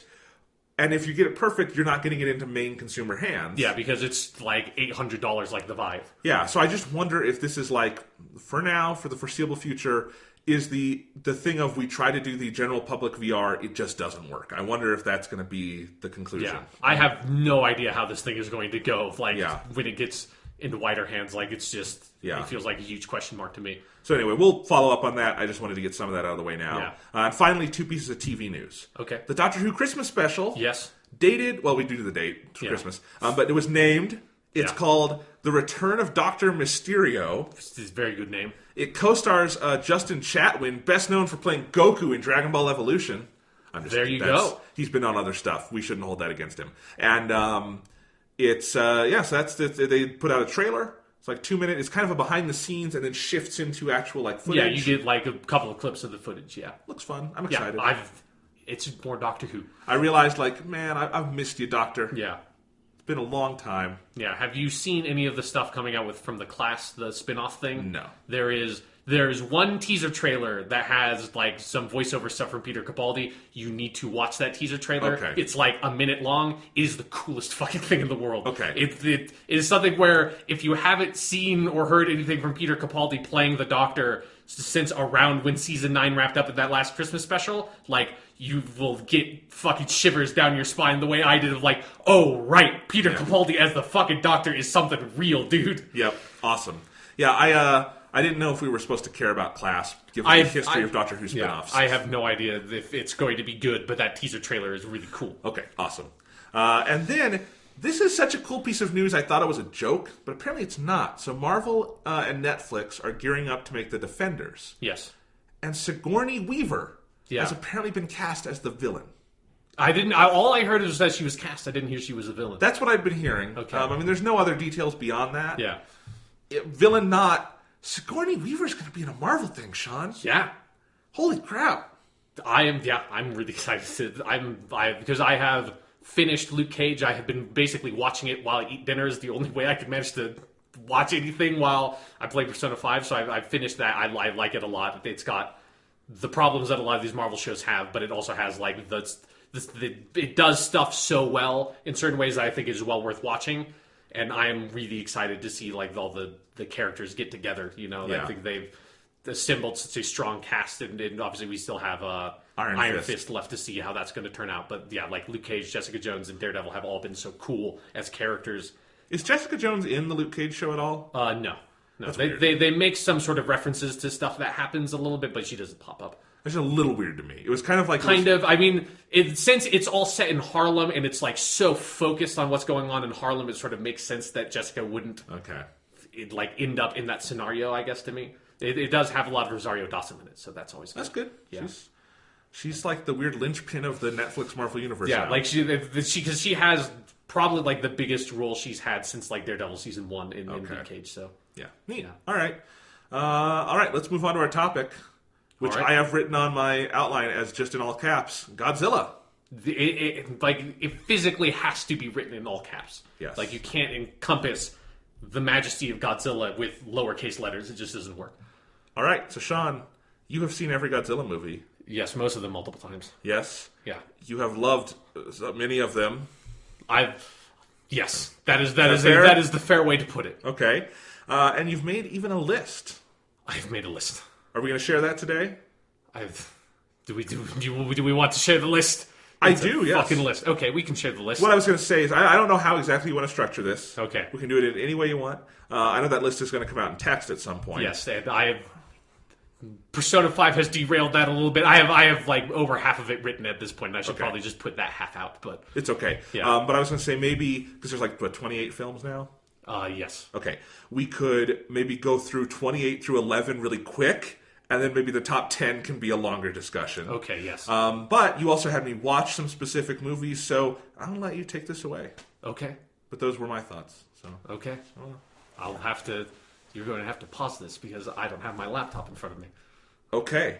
I can just vamp about Final Wars because that was like... Yeah. I'm just kidding. That was like being on fucking drugs watching that movie. Anyway, I'm going to pause it.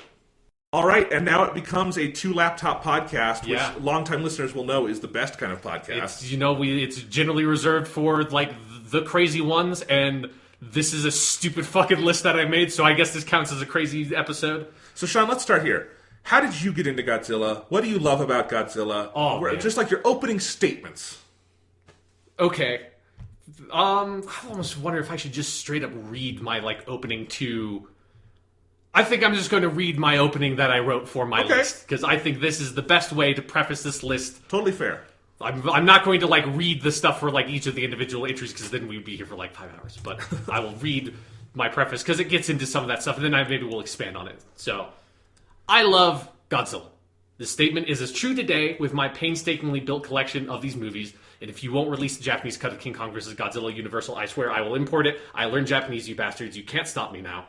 As I was when I would obsessively watch our VHS copy of Godzilla vs. Mechagodzilla as a child, mystified by such strange fictional constructs as space ape men, space titanium, and Okinawa.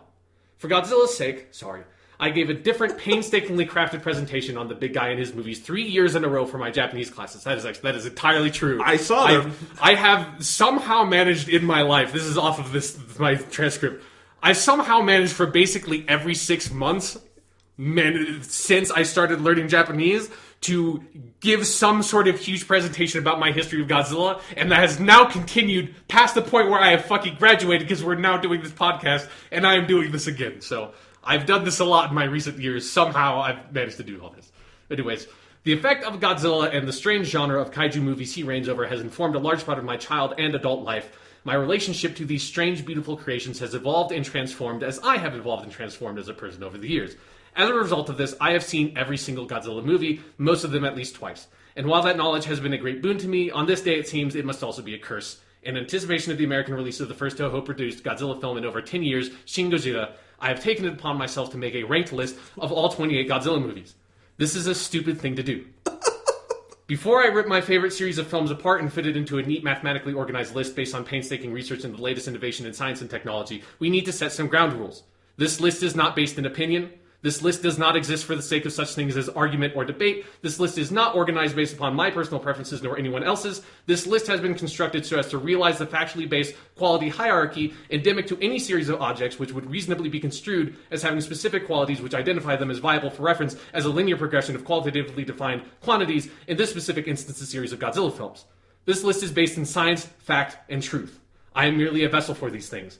The non-Toho produced movies which feature a monster some might identify as Godzilla do not appear on this list because the science has determined they do not qualify, not because I'm not interested in ranking them. Following each numeric entry will precede a brief textual, or in this case, verbal explanation, mathematically derived to be the most correct way in which to express the inherent reasons for why a specific movie exists in its particular strata. I love how my stupid insistence on crazy lists has rubbed off on you. Yeah, so that's basically my opening for that list. So that's what you get. That's how I've sort of gone about constructing this list. It is entirely fact-based. It is based in science. But anyways, to get into some of my other stuff, how I got into Godzilla, which is stuff I also sort of have written in some of the entries of this list. I started watching these movies when I was so young, I cannot remember a time before I had seen a Godzilla movie. It's that far back to me. And so I would, kind of obsessively as a child, I would watch our VHS tapes of, we had Godzilla King of the Monsters, which is the American version of the original Godzilla movie. We had that. We had King Kong vs. Godzilla, which is great. Even I've now actually seen the Japanese version since I wrote that beginning of that list. So that version is also very good. You did import it. I know what you mean. I watched it on the internet. I know. Yeah. I'll probably actually end up for sake of argument, you know what I mean. So we had that. I had a tape that had Son of Godzilla and Godzilla versus the Sea Monster as a double feature that we taped off of that was shown on TV. And I had Godzilla versus Mechagodzilla and Godzilla versus Megalon. And so those were the movies that I watched all the time as a kid because those were the VHS tapes we had. Sometimes we would rent some. If there was ever one on TV, I would immediately have to go watch it because I just loved these movies so much.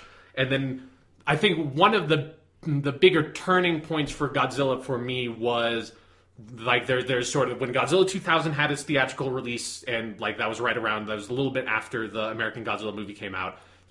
Didn't like the American Godzilla one for obvious reasons. I thought Godzilla 2000 was awesome, and seeing that in a movie theater was awesome.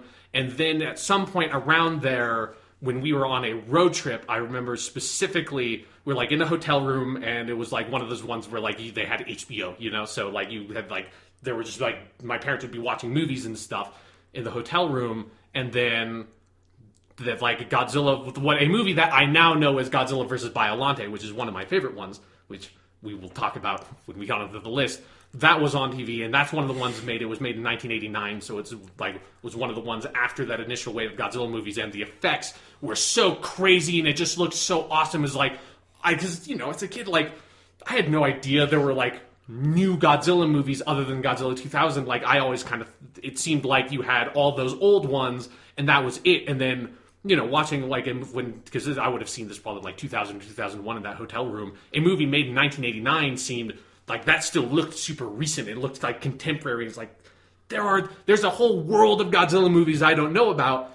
And then in 2004, which was the 50th anniversary, a huge number of different DVDs were released for a bunch of those Godzilla movies that hadn't come out over here, that they had been making Godzilla movies from 1984 to 2004, and there's a whole bunch of them. And most of those are, as we will get into the list, those are generally the best Godzilla movies ever made. And so I went to the mall around that 2000, the anniversary, and I saw they have a bunch of these DVDs, so I got a bunch of them. One of them was Godzilla Final Wars, which was the 50th anniversary movie, which is another movie we will talk about in great detail, I'm sure. Oh my god. And so, so then that's how I got into some of those other Godzilla movies, and then at some point it got to the point where I had all those DVDs and stuff. I had seen a bunch of these, and there were still a handful of Godzilla movies out in the wild that, Godzilla Raids Again, the second one, I had never really seen, or Godzilla vs. Mothra Battle for Earth, one of the many Godzilla vs. Mothra movies I'd never seen, or I had the DVD for Godzilla Tokyo SOS, which is a direct sequel to Godzilla against Mechagodzilla, and it took me forever to find a copy of Godzilla against Mechagodzilla. But so I had this obsession I guess you could say with like kind of seeing all these Godzilla movies and sort of, you know, people who've listened to this podcast for a long time know I have this thing where I want to fill in all the gaps of franchises or whatever it is I love. That's why I've seen every Doctor Who episode. It's why I played all the Persona games. It's why I have seen all the Godzilla movies. And now I own almost every Godzilla movie on DVD or Blu-ray, other than there's a couple of the Showa era ones, which are the earlier ones I haven't gotten because I don't really want to go back and watch some of those that much. But other than those, like, I went on a quest to get a whole bunch of them. Now I have updated most of the recent ones to Blu-ray. I'm like in this deep. I've seen all of them. Those are like I the love only them. Blu-rays you own, right? The first Blu-ray I ever bought was Godzilla vs. Biollante and Gamera, the three Gamera 90s Heisei era movies, which are very good. Like, those are literally the first Blu-rays I bought, and almost every single Blu-ray I bought is a Godzilla movie. I have, like, the Spectacular Spider-Man on Blu-ray, and I have Lawrence of Arabia on Blu-ray. Like, I think that's all of them. So, yeah. Nice. So, yeah, like, I love these movies. I've always loved these movies. They're crazy. They're weird. Like, a lot of them are really good. Some of them, one of them in particular, is really bad. So, I guess with that, let's just start in with the list. Can I say anything about Godzilla? Oh, yeah, go ahead. All I was going to say is that, like, I am not obviously a Godzilla aficionado the way you are. My fascination with the series tends to actually revolve around the original film, which I love and respect on, like, an academic, scholarly level a lot. Like, I actually think it's one of the better movies I've ever seen, and we're going to talk about that a lot later. But I have enjoyed over the years. I've seen different ones. I saw Godzilla 2000 in theaters as a kid. Yeah. I liked that a lot. And I actually revisited it this week because it was like, I should see this one again and kind of get the nostalgia goggles off and see that one. But it is it's such an amazing thing to me because you kind of directed me, here are ones I want you to see for the podcast. And I watched a couple in this last week. And going from knowing these movies at a distance, which I do know about most of the movies. I've seen different video reviews and clips and things. Yeah. But then actually getting into the nitty-gritty and watching some of them, I love how fucking dynamic Godzilla is. Yes. You can go from this like horrifying nuclear wartime allegory to whatever the fuck Godzilla Final Wars is in only 50 years.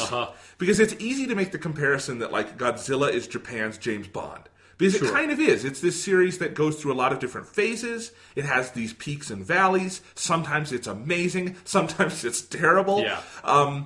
But even then, like, you know, there is no equivalent for James Bond, really, of, like, Godzilla Final Wars, right? Where it's gone so far from where it started. Yeah. You know, there's usually some level of tether on that. And I think it's amazing that, you know, now we're at the 62-year mark. There's another one coming out. Huge hit in Japan. People are really excited for it, even over here in America.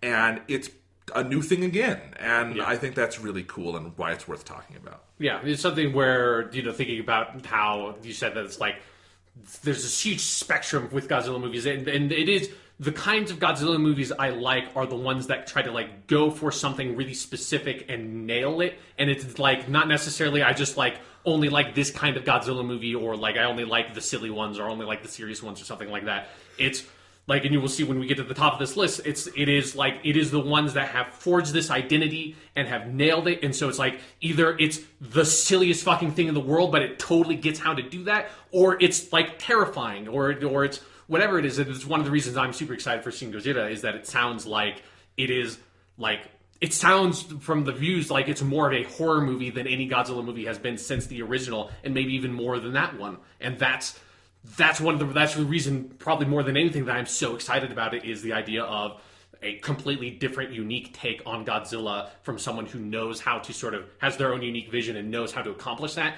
That's what I like from these movies more than anything else. So, anyways, with that, all that said, let's just start with this list. Obviously, we're going to move through the bottom of it pretty quick. Number 28, Godzilla's Revenge, alternatively titled All Monsters Attack. This movie's terrible. No one should watch this movie. It's legitimately one of the worst movies I've ever seen. It's like an hour long. Most of the movie is like stock footage and reused footage from previous Godzilla movies. It's really bad. Like, when's that from? That one was made in 1969. I guess actually that's maybe take a step back because that's a good point. I should say so. Because I'm probably going to use some terminology here and like should just get it out of the way. So the original movie came out in 1954. And from 1954 to I think like 1974 is when Terror of Mechagodzilla came out. That's the era of movies that when I call the Showa era, it's that era which are like the original era of Godzilla movies. It's the one that over here people are generally familiar with, and those are the ones that kind of have a lot of the more silly movies and stuff like that. And so maybe I'll kind of talk about the historical context for some of these. With Godzilla's Revenge, that came out in 1969. That was the movie that came out after Destroy All Monsters, and that is sort of like the pivot point where it moves into the 70s era movies, and those are the ones that are the most insane. And as we will see in like some of the next entries on this list, those are generally, I would say, the worst ones. They are the ones that if you like to watch bad movies in a sort of like Mystery Science Theater way, that's the era of movies you should be looking at.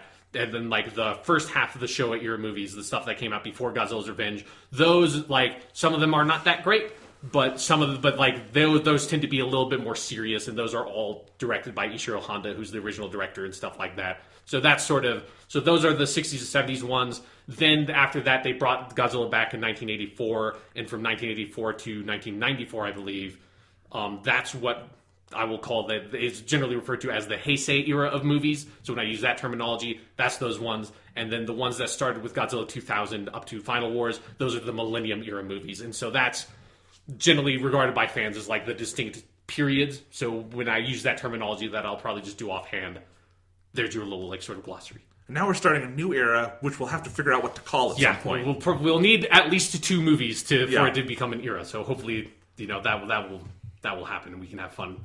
The people like me can have fun on message boards having arguments about like, no, that's stupid, you should go that, or like I feel like the argument is going to start happening at some point of like how historians are arguing that like, well, World War I and World War II are really the same war, but 2 different phases. At some point it's going to be like, well, there's really not that long a period between the Heisei and the Millennium era movies. And even though the Heisei era movies do have one like long continuity in the Godzilla films, and then that breaks when they go to the Godzilla 2000, like stylistically they are fairly similar. So maybe it is really just one era. I'm looking forward to having these stupid, meaningless academic discussions with other Godzilla fans on the internet. Anyway, so yeah, 28, Godzilla's Revenge. Fuck that movie. Don't watch that movie. 27 is Godzilla versus the Sea Monster, also called Godzilla versus Ebirah. That one's boring. Like, that's really the only thing to say about it. That's one of the first half of the Showa era movies. So, like, that's one of the ones where, like, it could do to be crazy, like some of the later 70s ones, because it's just dull. 26, Godzilla Raids Again. That's the second movie ever made. It's just it's also just really, really boring. There's just nothing more to say about it. It is the only other movie that's in black and white besides the first one. It's still directed by Ishiro Honda. It came out 1 year after the first one, so it came out in 1955. And then between that and King Kong vs. Godzilla, I think King Kong vs. Godzilla came out in like 1962 or something like that. So there was a long stretch between Godzilla Raids Again and the next one. And like, but Godzilla Raids Again, like it's one of the crazy things about the Godzilla franchise. Is the first one is this like incredible artistic accomplishment, and then within a year they make a sequel that goes immediately into just like all the cliches of like the stock standard Godzilla movies of like it's Godzilla fighting another monster. In this case, it's Anguirus, and it has like all the plot setup and all the human characters fit into like exactly the sort of archetypes you expect from like the standard Godzilla versus the Sea Monster style Godzilla movie. And it's like, I can't believe they hit that formula like right out of the gate, and then took this huge break and then went right back into it basically. So then 25 is Godzilla versus Gigan. That's a really silly movie. It's not very good. It's one of the 70s ones. Number 24 is Godzilla versus Megalon. There's another 70s one, also like just not good. It's like, but these ones are really silly. Godzilla vs. Megalon does have the one distinction of being the only Godzilla movie to be featured on Mystery Science Theater 3000, and so that's a very funny episode to watch if you're interested in that. Number 23 is Godzilla vs. Hedorah, or the Godzilla vs. the Smog Monster. That one is, again, like another 70s one. That's probably the most insane of all of them, because it features like extended psychedelic sequences and shit like that. Nice. And this is the movie that if you have seen the gif of Godzilla flying through the air propelled by his atomic breath, that's from this. It's a ridiculous... I love that gif. It's like a ridiculous 90-second sequence in the movie. Like the popular gif on the internet actually cuts off part of it, because the funniest part of that sequence to me is not just the long stretch of him just doing that. It's when it cuts, because it's like you feel like it should cut to something else. It should cut to him like arriving where he's going to fight the smog monster. Instead, it just cuts to an alternate angle of him like from the front, going even further, receding into the distance, and that's really hilarious. Number 22 is Godzilla vs. Monster Zero, also called Invasion of the Astro Monster. That's like one of the more popular titles this is called by. This is one of the 60s ones. It's the second movie to feature Ghidorah, the three-headed monster, who's one of the Godzilla's big nemeses. This is another one where it's like, it's not a bad Godzilla movie. It's just kind of unremarkable, but it's not the sort of like super dull the way that Godzilla vs. the Sea Monster is. It's just kind of like, it feels very similar to the previous movie, Ghidorah, the three-headed monster, that introduced Ghidorah. It's just like, it felt like, hey, we had these costumes, let's just make another one with these exact same monsters again. It's like, okay, that's a bit boring. Number 21 is Son of Godzilla. This one is, it's not a very good Godzilla movie in a lot of ways, but I have a lot of nostalgia for it, and it's fun because this is where Minilla, the Godzilla's kid, comes from, and it's kind of interesting because it just has a bunch of the stuff of like Godzilla on Monster Island with his son, and you have like Kamakiris and like all these monsters that are kind of the more generic Godzilla monsters that kind of like builds this bit of Godzilla fiction in it, and that's kind of fun that other movies kind of, like Godzilla Final Wars takes a bunch of stuff from this movie as well. Did they ever redesign Godzilla's kid? Because in Final Wars, he looks identical to how he looks in this movie. Final Wars very specifically makes the exact same kind of Son of Godzilla. In the Heisei era movies, they redesigned him. I didn't know that. Okay. I just thought it was funny in Final Wars to have all these updated costumes, and then you get just like, that looks like they just plucked him out of an old movie. Yeah. He looks like a Teletubby to me. Yeah, that's like stylistically, that is exactly what Godzilla Final Wars was going for, is it's pulling from that era of movies. Then number 20, I talked about it a little bit earlier, is Ghidorah, the three-headed monster, which is where Ghidorah, the three-headed monster, comes from. Like, this is one of the ones that's like, there's nothing super remarkable about it again. Like, the sort of like the last one on this list that's like that. The one thing that's fun about Ghidorah, the three-headed monster, is that it's one of the big sort of crossover episodes because it has Ghidorah, obviously, but then it has Godzilla, Mothra, and Rodan are all in it. And Mothra and Rodan first appeared in their own movies originally, like self-titled films. And so then like they all crossed over here, and it's kind of, when you look back on it, it has this like, oh right, like Marvel they were not the first people to do this. Like Toho was doing this back in the 60s with all their different monster franchises. And so that's kind of fun with that one. Number 19, speaking of crossovers, is Destroy All Monsters. This is the one that sort of makes that split in the middle of the Showa era, where it's like still sort of taking itself seriously a little bit before it just goes completely off the deep end. Destroy All Monsters is the one where they just took every single costume they had from everything, or if they didn't have the costume anymore, they took stock footage from like the movie that Manda is from, or like where Gorosaurus is from, and like fucking monsters that I haven't even seen the movies, like Varen the Invincible and shit like that, and they just like put all this shit together, and it's one where the novelty of it is sort of fun, but at the same time, the plot is insanely slow. Like, even for a Godzilla movie, it's super slow. And the end fight where all the monsters basically team up to kick the shit out of King Ghidorah, because, I don't know, like, it always seems like there should have been, like, a bigger, like, brawl between all the monsters together instead of them all teaming up against one monster. And so that fight is actually kind of weirdly unsatisfying, given the premise of like, holy shit, we've got like literally like 9 or 10 giant rubber monster costumes on screen at the same time. Like, let's do something stupid with that. And Godzilla Final Wars kind of goes to the like, okay, we're going to do something stupid with that. And this one is sort of just a bit more tame, and it's kind of disappointing.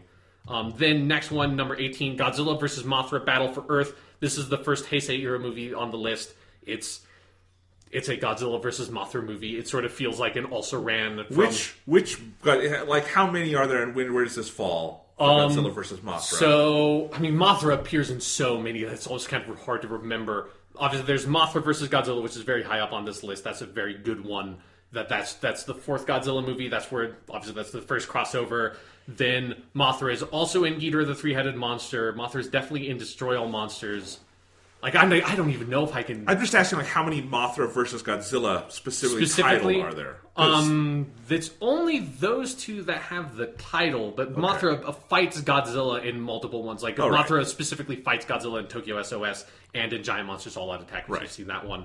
So, yeah, like, Mothra pops up in most of them in some capacity somehow. Mothra, like, specifically fights Godzilla in several of them. This one just sort of feels like, there's another movie that did that, like what Godzilla vs. Mothra is doing a lot better. But, interesting trivia, apparently Godzilla vs. Mothra, when it came out in the early 90s, made a, like, insane amount of money in Japan. Way more than any of the other Heisei-era movies. It's just sort of a weird thing. People love Mothra. Yeah, it's one of those things where I have no idea if there's any social data or anything to actually back this up, but apparently the sort of reasoning for why Mothra pops up so much is that the Toho execs think that women really like Mothra. So, there you go. I have no idea if that's true, but that's...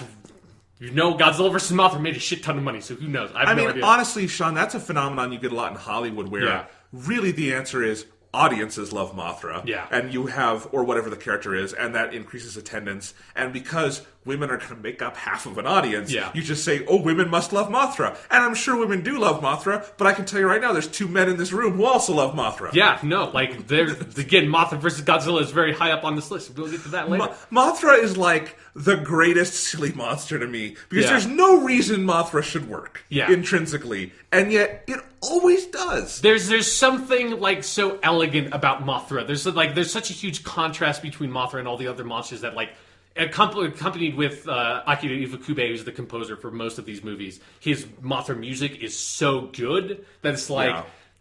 There's a presence that Mothra lends to the movie that I really appreciate. When Mothra came in Final Wars, I think I cheered. Yeah, I was so happy. There's like Mothra is the giant monster that you can root for because you know Mothra's not going to get up to any bad shit. You know? Yeah.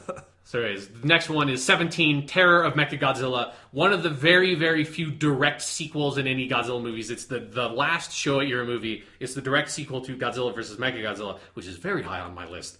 And Terror of Mechagodzilla, like, this is a totally fine Godzilla movie. Like, if you want to watch Godzilla movies, like, you have to watch Godzilla vs. Mechagodzilla, watch Terror of Mechagodzilla, but, like, there's nothing super remarkable about it. It sort of feels like it's one of those where it's kind of a weird phenomenon because it's the last Showa era movie, but because Ifukube came back to do the score, Ishiro Honda directed this one, it's like, it kind of feels like it's one of the earlier Showa era movies, but like that era, it had passed. It felt like they just couldn't move on, and you can't really go back to what they had been before Godzilla went completely insane. So Terror of Mechagodzilla is fine, but it's not a great one. We'd already seen him fight Mechagodzilla, and it was better, basically. Yeah, and, I do like Titanosaurus is the monster they introduced in Terror of Mechagodzilla, and I've always been a bit disappointed that Godzilla Final Wars didn't have Titanosaurus in it. With, like, all the other Showa era monsters that Godzilla Final Wars pulled out, Titanosaurus is cool. He's only been in one Godzilla movie. I think he kind of deserved a bit more than that. Who knows, Sean? Maybe in Shin Godzilla this week we'll find... Maybe that's like the post-credit scene is it teases the fucking Titanosaurus. Yeah, you never know. It would be the right level of obscure for a Godzilla fan to compare with the Marvel shit of like Thanos. Thanos and like I'm like the one person in the theater at the end of Visions like, oh, holy crap. And then everyone's just like, who's the Power Rangers dude? What is going on with that? Anyways, moving on from Terror of Mechagodzilla. Number 16 is Godzilla vs. King Ghidorah, which it's always surprised me that they hadn't used this title until the early 90s. This is a Heisei era movie. It's the one that brought back King Ghidorah after Godzilla vs. Biollante, which was the 1989 one. Like, is much better than this movie, but didn't do very well financially, so they decided, hey, let's bring back one of the old classics, Ghidorah. Ghidorah, King Kong... Godzilla vs. King Ghidorah. These fucking titles. It's kind of like Terror of Mechagodzilla. It's a totally fine Godzilla movie. I recommend, if you like these kinds of movies, to watch this one. If there are some things that I think the fight choreography and stuff of this movie is sort of dull. There's like one long fight between Godzilla versus King Ghidorah in the second act that just takes place on like a flat plane that looks super cheap. It's just like, felt like they'd like already destroyed their city set or something and they didn't have enough money to build another one. And it's like, without something in like the foreground and background to compare to, it's hard to get that sense of the scale of the monsters. So that fight has always looked like particularly cheap, which is super disappointing compared to the other Heisei and Millennium era movies that with like the very modest budget they had, managed to do a huge amount with their effects, and they look really good to me. This one doesn't always manage to do that, but this movie came out shortly after Terminator 2 came out, and you can super tell that because everything about the plot is like there's all this stupid time travel shit, and there's this one super goofy android dude that has the worst effects. There's a scene where he has to like chase after like the human protagonist, and they're in a car, and it is the worst fast person running effects I've seen like this side of the Twilight movie. You know, it's nice. It has some goofy shit in it. Are you saying that Godzilla movies occasionally shamelessly rip off American action films? Yes. Actually, also, like, going back a bit on the list, my favorite part of Godzilla vs. Mothra Battle for Earth is that movie starts with the most stupid, out-of-nowhere ripoff or, like, homage to the Raiders of the Lost Ark opening of, like, it's like this dude going into some ancient temple and finding an artifact that basically has nothing to do with the rest of the movie other than it's like how they get on the track of like Mothra. It's like they spent like 15 minutes doing this whole like homage to Indiana Jones that feels so out of place, and it's really weird. Yeah, like those movies, like Godzilla vs. Mothra and Godzilla vs. King Ghidorah were both made by basically the same team, so they feel very similar. I think King Ghidorah is the better one of those two. Okay, now then, number 15 is Godzilla Tokyo SOS. This is another one that is a direct sequel to Godzilla against Mechagodzilla that I think is a much better movie. This is Godzilla versus Mechagodzilla versus Mothra, basically. It's another one where it's like, if you like Godzilla movies, watch this one. Obviously, watch Godzilla against Mechagodzilla first. This is a Millennium Era movie, and like I think it's got the effects are good, the fight choreography is generally pretty good, but the plot of this one is sort of like, you know, obviously the plots for basically almost every Godzilla movie is very thin. The plot for Tokyo SOS is like wafer thin. Like, it's way less than even paper thin. Like, it's just, it feels like... Sometimes they're very complex. I mean, yes, sometimes they can be very complex, but like this one, it just feels like there's kind of nothing at all going on with the human characters, and it's sort of almost so... It's one of the rare Godzilla movies that is so far balanced on the monster side that like that's the part of it that throws the entire movie out of balance, because it's just like whenever it cuts to the human characters, it's not even just like don't cut away from the monsters. It's more of like are there even human characters? Like, what is even going on in the plot of this movie? It's is like, this your lowest ranked Millennium movie? Yes, yeah, that is the lowest one from the Millennium. There's only like 5 Millennium Era movies, so. But I know you like them a lot. Yes, so they're very good. Okay, the next up is number 14, King Kong versus Godzilla. This is probably the point in the list where it switches from being like, you know, the bottom section of the list is like, these are like not that good Godzilla movies, and then we just got into these are like decent Godzilla movies that if you like these movies you should watch. Now I would say King Kong versus Godzilla is where it sort of switches into any of these movies are ones that I think, like, if you have any sort of interest in Godzilla, any of these would be fine to watch because they're all a lot of fun. King Kong versus Godzilla, the kind of like what I hinted at at the very beginning of this is King Kong versus Godzilla is over here. You can only really find the English version of the movie. It's the third Godzilla movie made, and most of the Showa era movies, all the American versions have slightly different cuts and edits. The King Kong vs. Godzilla one is one of the more severe, where there are like whole sequences and like characters and stuff that are edited in the American version, and like kind of equivalent ones edited out of the Japanese one. Obviously, this was sort of came about from a partnership between Toho and Universal, because Universal owned King Kong, and this is just a fun. Like, even the American version, if like, you know, if you have some sort of like opposition to watching any of these movies dubbed, which I totally understand, the American version of King Kong vs. Godzilla is totally fine. Like, the dub stuff kind of adds to the quality of the movie. You know, it's got that sense of it, and it's the right kind of goofy when it needs to be goofy, but it also, like, the fight choreography in King Kong vs. Godzilla is very good. It, like, especially for one of the early ones, it's like the fight scenes are impressively, like, sort of engaging and involving, because there's a lot of stuff going on, and they find interesting ways to film it, to stage it. A lot of the effects work in King Kong vs. Godzilla is very creative. There's like a couple of very, very brief shots that actually use some stop motion stuff that, like, if you paused it there, it would look very bad, but in the sequence, it allows them to do some good, like, fight choreography stuff that they couldn't have done with the rubber suit. I think for me... Because obviously King Kong, his history is stop motion, but here he's a rubber suit. Yeah, because if you had King Kong versus Godzilla and you, like, took, like, the King Kong animatronic and, like, the Godzilla rubber suit as, like, was depicted in the setting, or even, like, the size comparatively in real life, it probably fits how it was in fiction, King Kong from the King Kong movie would get just stepped on by Godzilla and it would be over. So, obviously, if you are someone who's coming at this movie from the King Kong side of things, there's a lot of adjustment to do. I think it is a fun movie. As someone who loves King Kong and Godzilla, there's a lot of fun stuff with that in this movie. In particular, the standout sequence in King Kong vs. Godzilla that blows my mind every time I watch it, that like creeped me the fuck out when I was a kid, and I didn't realize until I rewatched it when I was much older what it was, is there's a whole sequence of this movie when they go to basically Skull Island. It's not, I don't remember what it's called. It's not called Skull Island, but it's Skull Island, where King Kong is, and they have all the natives and everything there.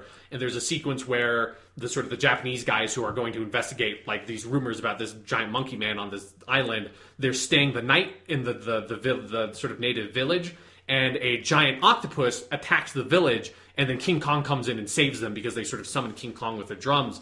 And that sequence is amazing. It's something that I don't get why more giant monster movies have not done this effect, where the way they accomplish the effect of the giant octopus is they got a real octopus and they put it on a miniature set and just like had it destroy shit. And octopuses are like probably the coolest animal on the planet. Like, for real, like they have got, like, octopuses legitimately have like 4 or 5 different superpowers. They could like have super camouflage. They can regenerate lost limbs. They can spew like ink and shit. They are like really intelligent. Like, octopuses are just really fascinating animals. Coming next week, Sean's list of the 10 coolest animals on planet Earth. I mean, there's just number 1 is the octopus. We've already spoiled the fucking list. There's no reason to make the list because the rest of it, because the octopus is so far above everything else on the list. But like, there's something about the way that octopuses move, particularly on land, and like they're so... Because another one of the interesting traits of octopuses is that since they have no bones, they sort of can fit to any container and stuff like that, and they have a very liquid way of moving about, and that like comes across so well on film, especially with the great work that Toho has always done with like their miniature sets and stuff. And that sequence, and then when because it's a fairly large octopus, so like when King Kong shows up, they have like it wrap around the guy in the King Kong suit and stuff. And there's no sort of like, they don't hurt the octopus or anything, so if you're someone who's very sensitive to that in movies, you don't have to worry about that in that sequence. But it is like, it's a really good looking effect. It's something that's like, more movies should do shit like that. Just take a cool, weird animal that people don't normally see in real life that's kind of creepy, and just put that on a miniature set, and it can very convincingly look like a giant version of that and be very terrifying. So yeah, King Kong vs. Godzilla, that's a really cool one. That one's going to be important going forward because Hollywood wants to do it. Yeah. And they've wanted to do it for decades, of course, but now, I mean, Universal and Legendary are actively ramping up to do this King Kong reboot. They're doing more Godzilla, and that is their, like, North Star they're heading to. Whether or not it will be good remains to be seen, but it is interesting that, 50 years later, they're getting to it. Yeah, they have a high bar to live up to, so. I hope they use an octopus. Yeah, just, like, straight up do that same thing, because it is, like, it looks way better than if you tried to do the same scene with CG. Obviously, like, some of the green screen stuff is very, like, amateurish looking now, because the movie was made in the early 60s, where that technology was still fairly young, but, like, the concept of doing that is, like, that looks so much better than CG and costs like the fee of knowing a dude who has a fucking octopus, right? Right. In Japan, I mean, they're surrounded by an ocean. Just exactly. Like, you just like have someone wait out, like, because like you're shooting it on location on this island, just to like hire someone to like stand with their fucking arm in the water, and eventually an octopus will come up, right? Yep. Okay, so the next up, number 13, is Return of Godzilla. The movie also goes by a billion different titles. In Japan, it was just released under the title of Gojira, so like... We're not the only ones doing the stupid reboot thing where we just give things the same name over and over. Exactly. When it came over here, like, this is also called, like, Godzilla 1984, because it came out in 1984. It's also one of the last other... I think it's probably before Godzilla 2000, the other, or, like, most recent American theatrical release of a Japanese Godzilla movie, because it got a release over here. It is. I haven't watched it yet, but I am very interested to see the American version of this movie, because from what I understand, they put in I can't remember the actor's name, Raymond Burr, I think. They put in the actor who played the American reporter in Godzilla King of the Monsters, that they basically like put him into the movie and edited in scenes of him like reporting about like, oh, I'm in Japan and shit's fucked. Like, it's the most redundant, terrible shit. But they took that same actor, who's obviously like 30 years older when this movie came out, because this was the 30th anniversary movie, and they put in scenes of him in the American version, and that idea is really funny. So I want to see that version at some point. But this is just a solid, fun, cool Godzilla movie. It's one of the only movies. It's like other than a couple of the 70s ones, it's the first movie to not have a Ifukube score, and very specifically, it goes for a very different kind of score, which makes it sort of stand out. And then Ifukube comes back to do the rest of the Heisei era movies, and then they switch it up again in the Millennium era. But this movie has a very different feel, it has a very different energy than the original Godzilla movie. It is nowhere near as good as the original one, but it is the very interesting companion piece to the original in the sense of that it is going for the same kind of thing. It's a complete reboot. It's in this movie, it's the first time anyone's ever seen Godzilla and stuff like that. And Godzilla doesn't fight another monster in this movie at all, which is the only instance in the history of the Toho franchise other than the first movie where that happens. And it's just Godzilla. There's not even an appearance or mention of anything else. It's Godzilla just sort of shows up, wrecks Tokyo. They trap him in a volcano at the end of the movie that he gets out of in the next one. But this is a totally solid movie. It's very hard to find right now. I think there are plans to do a Blu-ray release that hasn't come out yet. So the only way I've seen this movie is I have a really cheap bootleg DVD that I've got that it's that kind of bootleg DVD that you put it in and it just starts playing the movie because there's no main menu on this. Are you kidding? So. If you can find this, it's one worth watching. I really hope that Blu-ray comes out soon because I want to see a much better transfer of this movie. But this is a really fun one and a good one to watch. Moving on, number 12, Godzilla 2000. I can talk about this one. Now Jonathan can come in on this list. As you said before, this is also called Godzilla Millennium in Japan. This is one that got the theatrical release over here that came out after the shitty American Godzilla movie.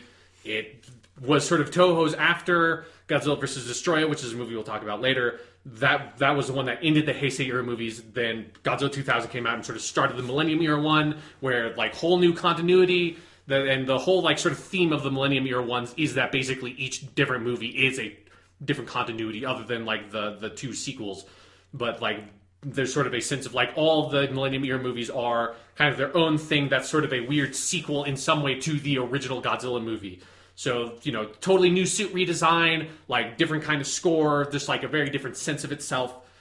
How do you feel about Godzilla 2000? I think Godzilla 2000 is really good, and I'm glad it's this high on your list because I think a lot of people kind of dismiss it. Yeah. And I do think it's got problems. I think it introduces some very interesting ideas up front that it sort of abandons when it becomes more of a Godzilla's going to fight the monster movie. Right. But that being said, it's still, I think, a really good example of what it is. And I think as the opening salvo to the Millennium movies, which I've seen half of now because you showed me a couple of them. Yeah. The effects are so good in this one. And I think some of the sense of scale, this is also one of the things I like about this movie, is for a movie that is kind of reintroducing Godzilla, it's not shy about having him on screen. He's there from the beginning, and they find some really interesting ways to shoot him, especially in, I think, the first 30 minutes where it's this team, it's the Godzilla prevention task force, which is basically just this scientist dude and his daughter and this journalist lady. Yeah. And they're out trying to track Godzilla, and she wants to take pictures. And there's this scene where they're driving across the Japanese landscape at night, just trying to get pictures of him as he's just blowing up different parts of Japan. Yeah. Beautiful stuff.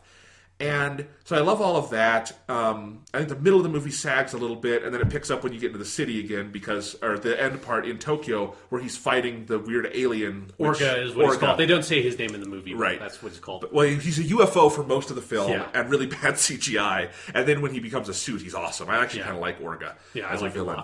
But no, I like it, and I think there's something weirdly and wonderfully fatalistic about this movie in that at the end, and this is such a bizarre thing that no one talks about, the end of this movie is straight up apocalyptic. Yeah. He defeats Orga, and you're like, oh great, he defeated Orga. But unlike other Godzilla movies sometimes where he defeats the monster, you're like, hey, Godzilla's a nice monster. I didn't like a lot of the 70s ones or the American one, the recent American one where he just goes into the ocean and goes off into the setting sun, right. Like a cowboy or something. Exactly. Yeah, he's in the city fucking shit up. Is that what Godzilla do? Yep, because the movie ends with, first off, Godzilla kills one of the main characters. Yeah. Which in the American... Godzilla!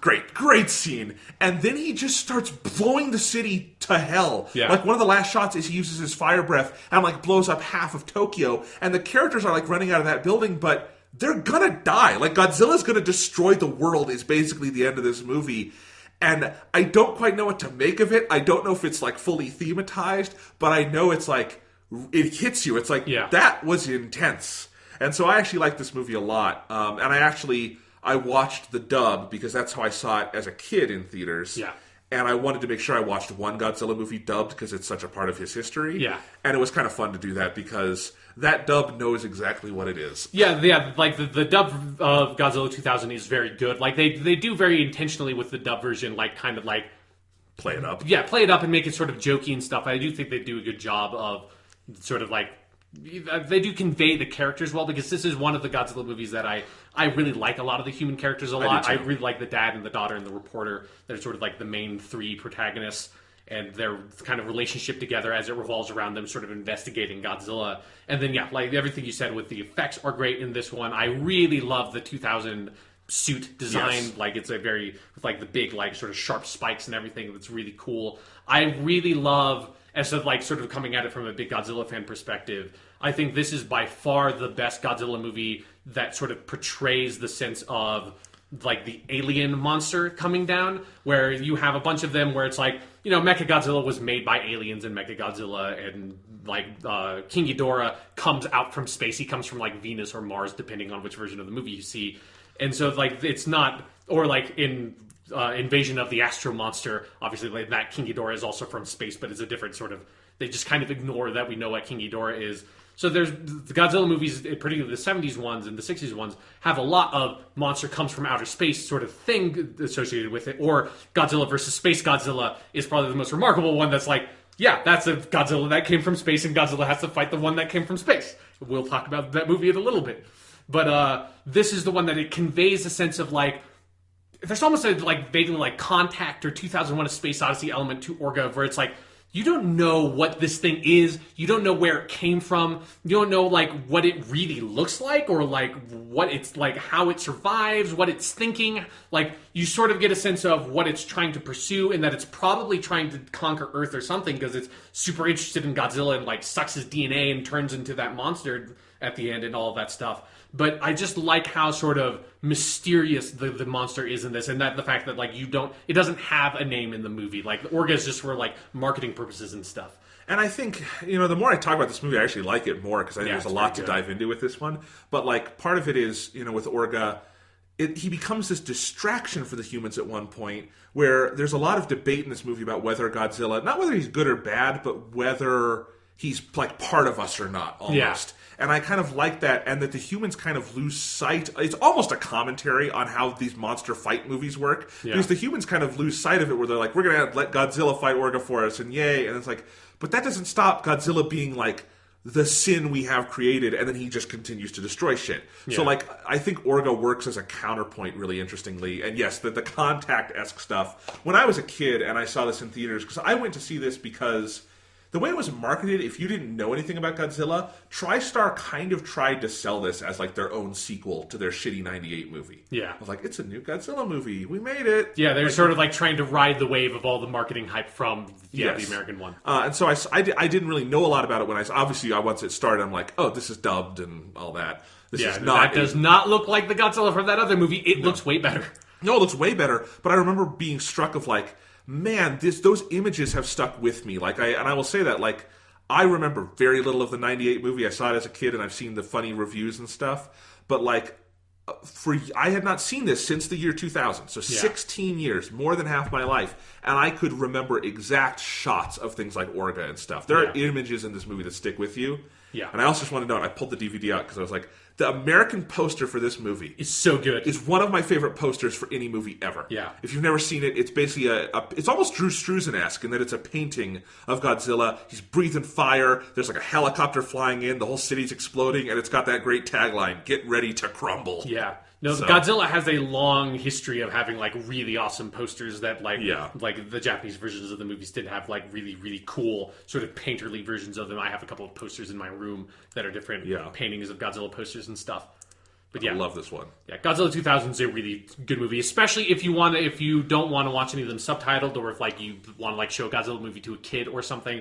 Like the dub version of Godzilla 2000 is very good and like is very accessible. It isn't like, it's not like super scary, or like there's no like huge amount of blood or something, which some Godzilla movies have that kind of element of where some of them are like, I wouldn't necessarily show this to like a 6-year-old kid or something. Godzilla 2000 is like, it's a fun movie. Yeah, and I'm probably going to watch it again sometime because I want to get that or borrow it from you. The Blu-ray did add the Japanese version, which was never out here, so I'd be curious to see how that one compares. Yeah, they're like the Japanese version of the movie has a bit more of a serious feel to it because it doesn't have the sort of it doesn't play up stuff the way that the dub does, and I think the soundtrack I want to say in the English version and the Japanese version are different, but they're not like insanely different movies. But right, I'm glad they're both out now. That's because always have the choice. Yeah, for a while it was very hard to get the Japanese version of Godzilla 2000. So nice. That one's very good.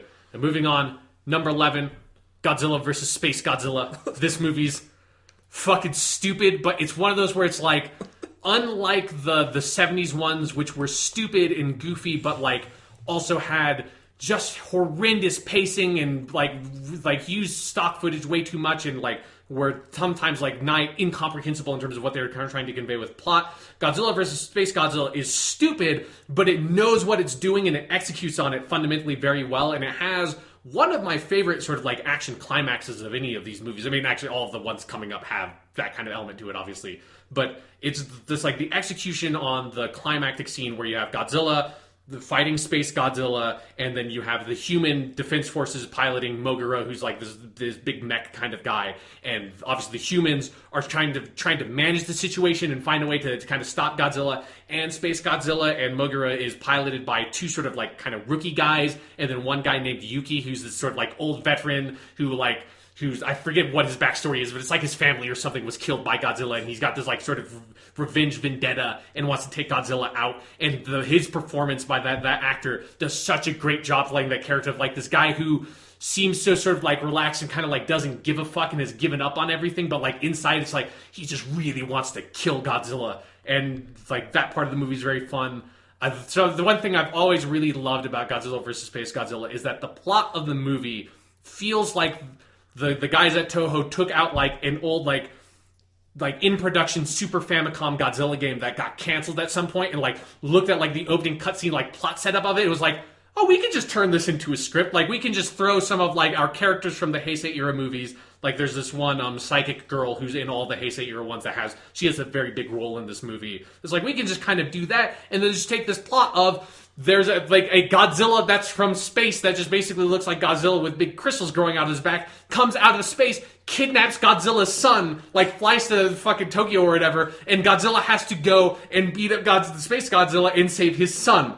Like, that is the plot of this movie. Oh my god. And all the while, the human forces are piloting this mech and trying to sort of like manage the situation. It's really stupid. It's like it has some of the corniest sort of romance dialogue I've seen in any movie other than like the fucking Star Wars prequels, but it has such a fun energy and such a quick pace to it, and the human characters are very sort of like basic but very likable and well acted.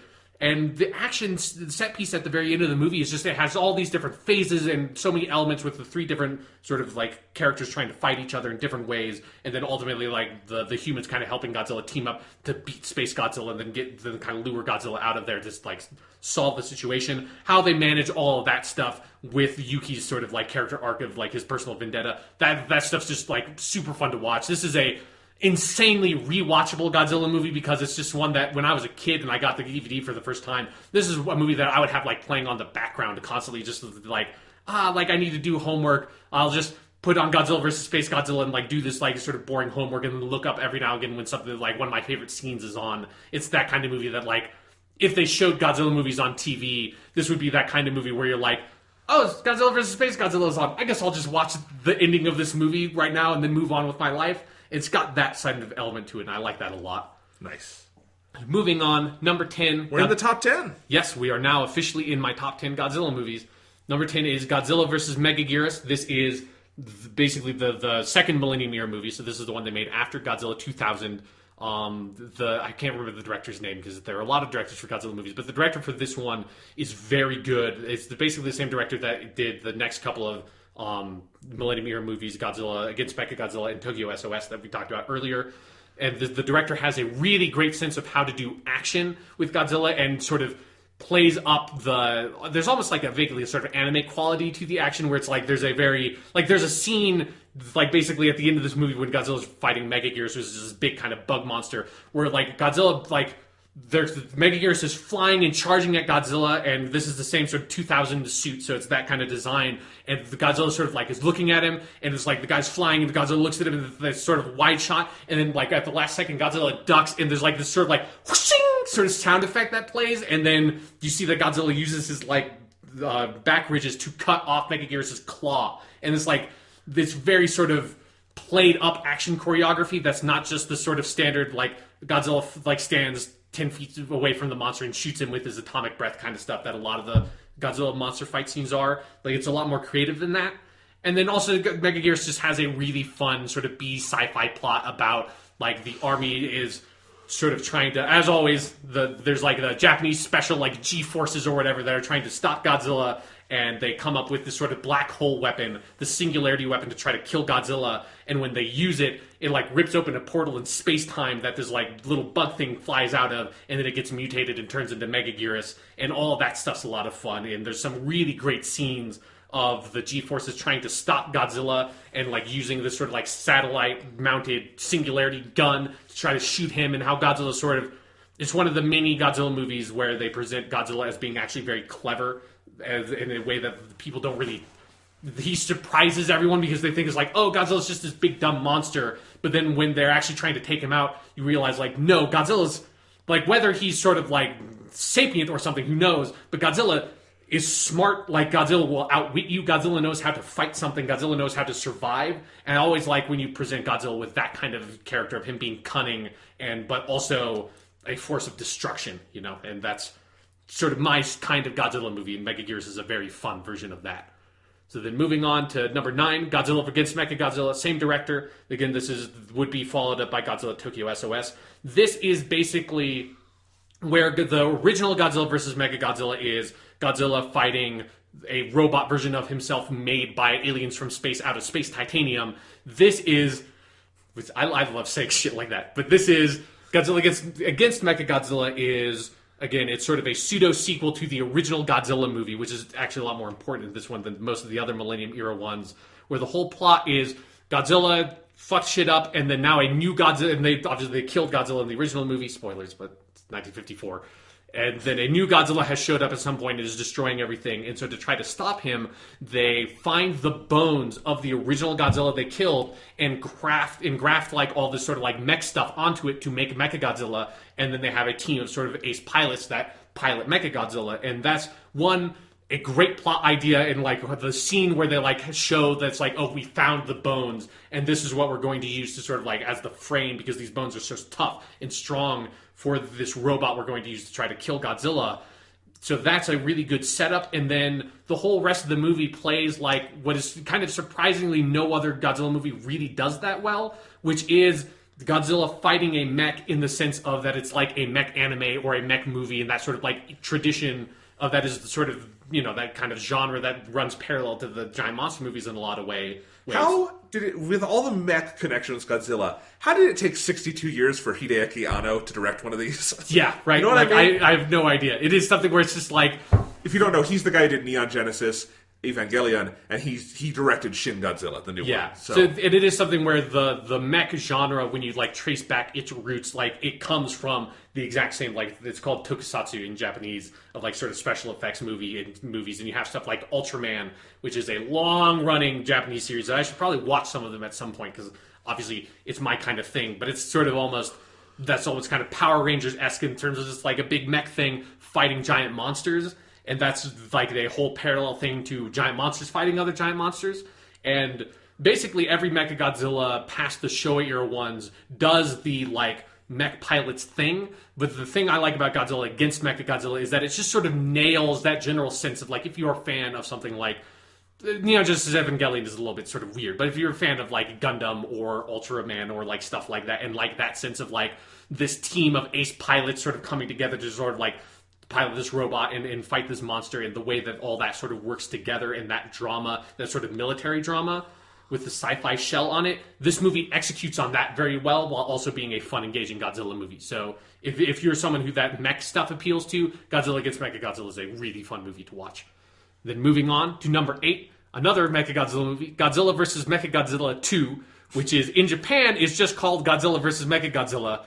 because this movie is the Heisei era one, and despite it being called in America Godzilla vs. Mechagodzilla 2, it has no connection in any way to the original Godzilla vs. Mechagodzilla. It is also not the sequel to the original Godzilla vs. Mechagodzilla, because that movie had a direct sequel, which was called Terror Against Mechagodzilla, which we talked about early on the list. So this has one of the most inexplicable titles of any Godzilla movie I know of, but it's just another really, really fun Godzilla movie. It's one where it doesn't sort of do any one thing super remarkably, but it's sort of the most solid Godzilla movie I think I've ever seen, in terms of it has all the basic cliches, it has the same sort of act structure, the same pacing from any of those kind of Godzilla movies, the Heisei era one, and so it has really good effects and everything. But it's it feels like a pretty stock standard Godzilla movie on the face of it, but it's just everything is executed so well. The score of this movie is fantastic. Ifukube scored it. His theme for this version of Mechagodzilla is really great. It's got this very sort of heavy feel to it, and it's very discordant and interesting, and it's a very dynamic theme, and it plays in a lot of very sort of key moments that feel very interesting. There's a lot going on in the movie where this is the introduction of Godzilla's son into the Heisei era continuity, and there's a lot of fun stuff with that. You have Rodan shows up in this movie and plays a small role, and that's very interesting. The plot of how Godzilla and Godzilla's son, who's not directly Godzilla's son, but is like another Godzilla, basically. There's no sense of that Godzilla gave birth to this thing, but it's there's some sort of genetic relationship there in some way, because it's sort of prehistoric thing. So Godzilla's relationship to that, and that's relationship to Rodan, because Rodan mistakes this Godzilla egg as being a Rodan egg and all this stuff, and the humans building Mechagodzilla to try to, in one of their many attempts in the Heisei era of, let's make something to try to kill Godzilla, which never works out, obviously, but this time they make a big effort with Mechagodzilla. All those elements combine to make a movie that sort of solves the general pacing issues that a lot of Godzilla movies have, they feel very slow, and when it cuts to the human stuff, it gets kind of boring. This doesn't have that at all, but the human characters still sort of are compelling and interesting in their own right and move the plot forward as they need to. So this is just it's not one that I necessarily feel like if you've never seen a Godzilla movie, this is one to start with, but if you have seen a couple and you like them a lot, this movie's just so fucking solid. And the Godzilla suit in this one is particularly good. It's just a fun one to watch for fans, so that's why it's this high up on the list. Then moving on, number 7, Godzilla vs. Biollante. I talked a little bit about this before, that this is the one made in 1989. This is the sequel to The Return of Godzilla. I saw this as a kid on HBO and blew my mind because the effects were so amazing. I like this movie a lot. This movie does not have a score by Akira Ifukube, but it has an amazing, terrible 80s movie score that has this awful electric guitar riff version of the main Godzilla theme. I don't even know what that would sound like. It's fucking terrible, but it's so good. And this whole movie has, the main plot of the movie is you have a sort of scientist guy who's making plant shit, and his daughter died, and whatever, he has this backstory, and it's sort of, he ends up sort of using cells from Godzilla to sort of try to make this plant thing that he thinks is going to cure cancer or something like that. But then it ends up mutating, obviously, into this giant monster, which is Biollante. And the design of Biollante, I love. It's it almost has this sort of body horror element to it in a weird way, where it's very sort of disturbing. The cries it makes are very kind of discomforting, and it's a very interesting monster that looks so different from every other Godzilla opponent that he's faced. And the way the movie is shot, I just love. There's a lot of very interesting shots of Biollante as it's sort of slowly transforming into its final form at the end of the movie. It's got a kind of Godzilla 2000 element like that, where all throughout the movie you're sort of seeing Biollante slowly grow and change until eventually it's this giant monstrous thing that can finally stand up to Godzilla. And as it's sort of it's this big sort of weird viney flower that's growing out of this big lake, and there's a lot of very interesting shots with that in the background. The human characters are a lot of fun. They're sort of goofy when they need to be goofy, but this movie also does have a serious edge to it that makes it so that when the fight scenes happen and stuff, you can kind of get into it. There's one character I love a lot that I wish they had brought back for the later movies in this continuity, who's sort of this young hotshot military commander who works for the military, and he always has this like leather jacket, and he's just standing around, and it's like if like it's not this extreme, but it kind of feels like if L from Death Note had to like face up with Godzilla, and he's sort of like sitting in a room with like his like rubbing his chin, like looking at like a video feed of Godzilla, and sort of you can tell he's plotting about like how am I going to trap Godzilla this time? Like what? It's like my worthy opponent Godzilla. It's kind of got that sort of him trying to play mind games with Godzilla in a weird way that I love that a lot. But in a strange way, the main standout characters for me in Godzilla vs. Biollante are the nameless random thugs that are sort of trying to steal Godzilla's DNA from this one lab. That's a sort of whole sort of subplot running under the movie, because they are the weirdest, goofiest henchman characters, because they are all foreigners and they speak in English, but it's a Japanese movie and a lot of them can't really speak in English. And so if you're watching the Japanese version of the movie, you just have this like terrible cliche undubbed dialogue of like this guy, this one great scene of this really weird skinny assassin dude who looks like they found just like one random, like the one vaguely Middle Eastern looking person in Japan that could be like, oh, you look like you would be a character that could like have this backstory in our script. Like, do you act? No. Like, can you work out or something to make you look like you'd be mildly threatening a physical presence? No. It's like, well, okay, put these sunglasses on and wear this wife beater and hold this gun and say this line. God damn it, it's Godzilla. Like, great. I don't know the character. I'm Japanese, so I can't quite tell if you totally nailed that performance, but works for us. It's got that element to it, and it's like the reverse of, or it's like the flip side of the bad English dub of Godzilla movies that you get over here, where it's like it's the original English dub of a Japanese Godzilla movie, and it fucking is awesome. So this movie's goofy in the right ways, and it's serious in the right ways. I really like Godzilla vs. Biollante a lot. It's a very good one to watch. So moving on, this is another one where Jonathan, you can jump in on. Okay. I am so excited to finally be able to talk about this fucking movie on this podcast. Number 6 is Godzilla Final Wars. God damn right it is. Let's talk about Godzilla Final Wars. This is the 50th anniversary movie. Came out in 2004. Is up to now with Shin Godzilla has come out. Before that, it was the last Toho produced Godzilla movie, and you recently watched it. Jonathan, what did you think of Godzilla Final Wars? I've been trying to figure out how to summarize this, and on my car ride over to the podcast today, I finally think put it into words.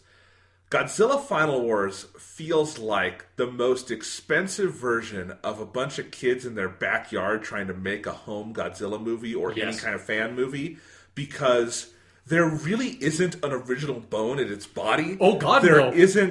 There isn't a lot of skill in it.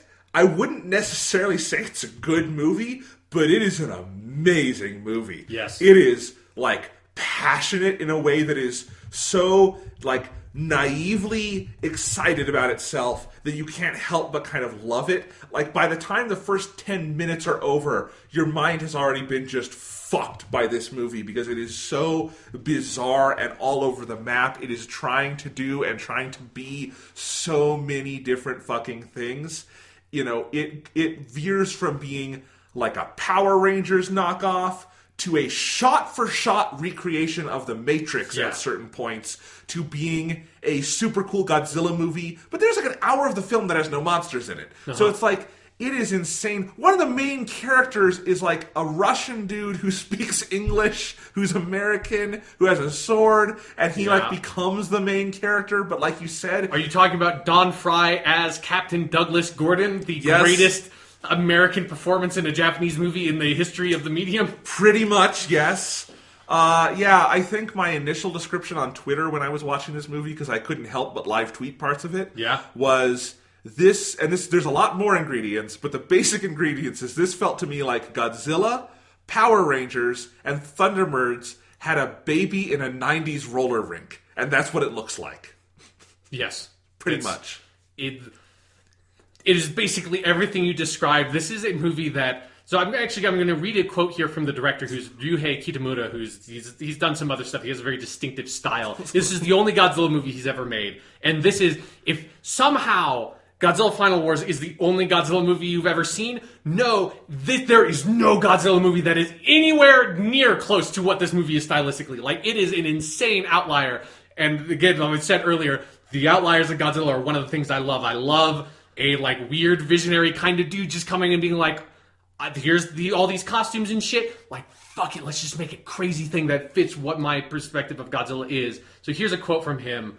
I loved the Godzilla movies back in the 70s, but not so much the ones released in the 1980s and 90s. Godzilla movies back in the 70s were never just monster movie. They were always messages and themes that reflected the time and world within which they were made, and they combined this so well with straight-out entertainment, they lost that touch in the 80s.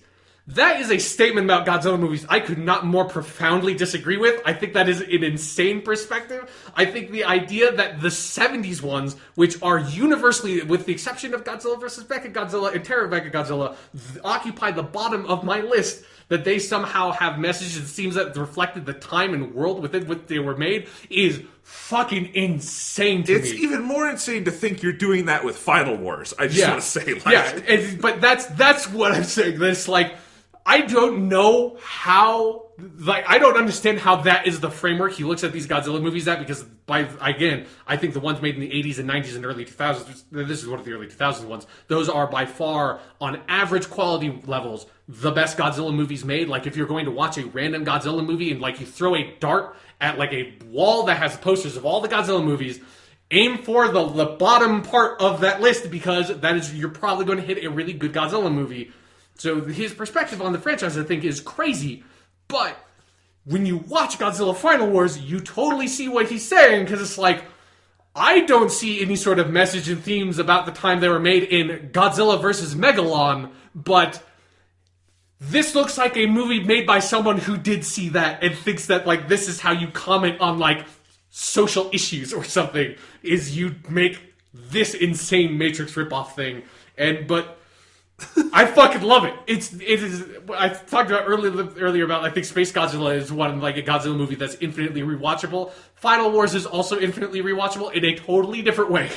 Like, this movie is crazy. It takes almost every single monster from the 60s, 70s era, even shit like fucking Ebirah from Godzilla vs. the Sea Monster, which is a terrible movie. It's a terrible monster because it's just a giant shrimp, like, lobster thing. There's nothing interesting about his design. But this movie takes like the Kamacuras, like, giant praying mantises, and throws those fuckers in there. For God's sake, it has King Shisa, who only ever appeared in Godzilla vs. Mechagodzilla, who's just a big, like, walking dog person, and the costume looks terrible. This has fucking King Shisa in it. Like, it doesn't have any of the monsters that were introduced in the 80s and 90s. It doesn't have Biollante. It doesn't have Destroya, because apparently he didn't like those movies. But if you really loved Godzilla vs. Mechagodzilla and, like, the particular weirdness of the original Godzilla vs. Mechagodzilla, which, since I haven't talked about that movie on this list, you'll probably can figure out how I feel about that one. This movie will appeal to you in some very specific ways. But even if you don't have that background, if you like the idea of watching a Godzilla movie that, like, half the fight scenes in the movie are, like, weird Godzilla wrestling scenes and the other half are Matrix fight scenes, this is the movie for you, I guess. If you want to have the feeling of dropping acid without actually doing it, Godzilla Final Wars will probably do it for you. Yeah, this movie's just totally I can't even... nuts. You had told me for years how crazy this movie is. There is no way to verbally describe how bizarre this film is. I mean, the basic plot setup is that a bunch of monsters are out there, but also there is, like, it's like the X-Men story. There's a strain of... And it introduced in the same way the first Bryan Singer movie does it, like with an opening narration and everything, which is that at one point human evolution jumped forward, and so now there are all these mutants in the world, and all the mutants have gotten together, and they, like, have a task force. And basically, they're like Matrix fighters. Yeah. And they fight the giant monsters, sort of. Sometimes they don't. And that's kind of the basic setup. And then all these monsters appear.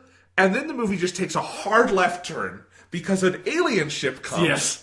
And you just forget about the monsters for about an hour. Like, about an hour of the movie does not in any way look, feel, resemble a kaiju movie. It has nothing to do with that. And there's these aliens, and it becomes this weird, like, social commentary where it's like the aliens are taking over the media, and then they have to solve the mystery of the aliens, and then it turns out the aliens are controlling the monsters because of this gene M that they have, and then there's something about, like, a chosen one narrative, and the monsters come back, and so they decide they have to reawaken Godzilla so he can just put a pounding on all of them, and it's just bizarre. And there's the whole part where you find out basically at the end of the movie, because you have the crazy, just insane alien general dude who just delivers the what might actually legitimately be the hammiest performance I've ever seen in a movie. It's played by Kazuki Kitamura as the Zillion Controller, because the Zillions is what they are called. And he fights Ozaki, who's the main character, who is the closest person, the Japanese person they could find that just looks exactly like Keanu Reeves. Like, it is like if there was like an Instagram filter or something that is like, take a white person and make them look Japanese, and they just took a picture of Keanu Reeves. It's like, that dude looks exactly like Japanese Keanu Reeves. It is crazy, and he acts exactly like Keanu Reeves in the Matrix movies. It's almost unsettling how much he just seems like he is riffing on Keanu Reeves in those movies. It's just in terms of like subtle ways of like emulating like the vocal performance and shit, like in the Japanese version. But like, so you find out that Ozaki, the main character, Japanese Keanu Reeves, is the chosen one because he is, like with the Zillion Controller, he's one of like the 1 in a million mutant people because all the mutants are actually descended from the Zillions, or the Zillions were humans that left because they were mutants or something. They give like multiple explanations. Yeah, there's some sort of like Zillions and the humans and the mutants are all basically like one thing, but like the Zillions left or the humans arrived on Earth, one of those vectors. But anyways, so then the mutants happen, and he's like the Kaiser or something, and is like, what is the 1 in a million? And so you have all these superpowers, and you're like, you are the one, and you straight up do shit where you can hold out your hand and stop bullets, because they do that scene in this movie too. It's like, I mean, I am mildly surprised this movie was not hit with a lawsuit. Yeah. I'm mildly surprised, because there's sort of scenes that are stylistic homages, like there's this big highway chase where they're on a motorcycle fighting that's very much like The Matrix Reloaded. Yeah. But it's just a stylistic homage. But then you get to that final fight where he stops the bullets, and then he and Kitamura, or the Zillion guy, they have a fight, and I'm not kidding, shot for shot, it is Neo versus Agent Smith at the end of The Matrix 1, where like he does the thing where, Agent Smith punches and Neo catches the fist and like twists it, and then Agent Smith, there's a reaction shot of him like looking up like, what? And they do, it's identical, it's hilarious, but on this like really shitty, cheap looking set. Yeah. With like the villain dude in this movie, like, I mean, obviously, hey, like, Agent Smith was not the most subtle performance that Hugo Weaving ever gave, but, like, there was something to that. This dude is, like, you're surprised that there's anything left in the background because he has eaten so much of the scenery at this point by the time you get to the end of the movie. And I love the way they handle it with the villain dude, where it's like, because at first he's sort of like the second in command or something, but you can so tell that like that the character and the actor are in sync of the way they're just like in the background of the scene. It's like he's just like twitching because it's like, it's like I just need to explode because I have so much energy right now. And it's just like waiting for him to get the spotlight and become the main villain in the movie. And when he does, it's just amazing. People should watch this movie. It is not a typical Godzilla movie. You should not go into this thinking it's going to be a typical Godzilla movie. But if you like weird Matrix ripoffs, you like Japanese Keanu Reeves, you like insane villains, and you like watching Godzilla fuck shit up, because Godzilla fucks some shit up in this movie, this is the movie for you. This is also the movie that is very famous among the fans for what is a really just fantastic sequence where once Godzilla gets let loose, and he's just basically like part of the movie is Godzilla basically just going around the world, just feeding all these other monsters in this one extended sequence. That sequence is amazing. It's amazing, and it starts with basically him going to Sydney, Australia, where Zilla, who is the CGI bullshit Godzilla from the TriStar movie, is there, and it's the shortest fight scene in any Godzilla movie ever, where Zilla just tries to pounce on Godzilla. Godzilla knocks him into the Sydney Opera House with his tail and just shoots him with his fire breath while some terrible 90s like butt metal starts playing and blows up the Sydney Opera House with Zilla and just leaves. And then the fucking villains get some sort of deadpan remark about like, I never thought that tuna-eating monster was worth anything. It's amazing how little Toho tries to hide its contempt for that movie. it's really something. Yeah. I really like Godzilla Final Wars a lot. Okay. Now we move on to a much more sane Godzilla movie. Anything would be more sane. But this is like a really insane contrast on this list to put these next to each other. But number 5 is the original Mothra vs. Godzilla. This is going way back. It's the 4th Godzilla movie made, and it's it's kind of the only Showa era movie past the original one that I think really sort of nails what they're trying to go for. Like, I feel like Godzilla movies went through so many phases to reach the point in the Heisei era where it felt like they can just like make a Godzilla movie and it just works. And like, they're not perfect. It'll have some pacing issues here and there, but like on the fundamental structure of it is very sound. Mothra vs. Godzilla is like the one from the Showa era movie where it's just like, it's just a Godzilla movie and it nails all the fundamentals, but it's even something more than that where it feels like, it's directed by Ishiro Honda, obviously, like Ifukube did the score, and it's the first crossover with Godzilla and Mothra. And it's just a very sort of well-made, well-paced movie that interesting. It has some like good ideas with, I like the villain a lot in this one. That's, he's hammy in some ways. He's not the Zillion controller, but he's sort of the main plot of this movie is you have one of Mothra's eggs wash up on like the Japanese shore, and Godzilla's sort of like doing some like bad Godzilla stuff around, obviously. And so while Godzilla's sort of doing stuff and they're setting up the Mothra stuff, a businessman who's sort of like trying to build a whole theme park thing buys the egg in this really kind of funny scene. It gives access to this giant Mothra egg, and it's going to make it the main attraction in his theme park. And you find out that this sort of businessman is actually just borrowing money and owes money to this sort of like bigger, like sort of real hotshot guy who's running everything. And that main villain is a very compelling presence. And this movie is actually like making sort of some compelling themes about environmentalism in terms of there's a great sequence of this movie where the main character is just sort of this reporter lady and her sort of friend who's also investigating this stuff go to the island that Mothra is from, and you have this whole sequence where they meet the Shobijin, which are the two sort of like tiny girls who are kind of Mothra's priestesses that have magic powers, and they find out like this island has been basically completely destroyed from nuclear fallout, from nuclear tests that happened, and all this sort of like native culture that thrived on this island has mostly been destroyed, and they all worship Mothra, and there's just like pools of radioactive water all over the place. And it's all about how people with money and like these corporations are trying to exploit the products of all these kind of like smaller island cultures around the area that have been suffering from all the stuff that like America and Japan and all the big world powers at the time were doing, and exploiting those cultures for their own sort of monetary benefit. And it's a very compelling, interesting theme that is delivered subtly, which is not a word you can generally use for Godzilla movies.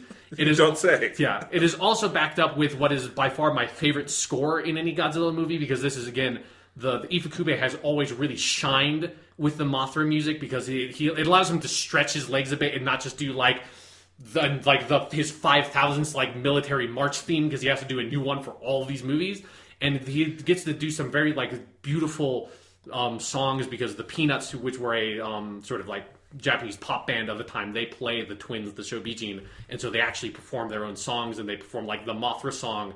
And there's one song called Sacred Springs, you can find it on YouTube if you want to listen to it.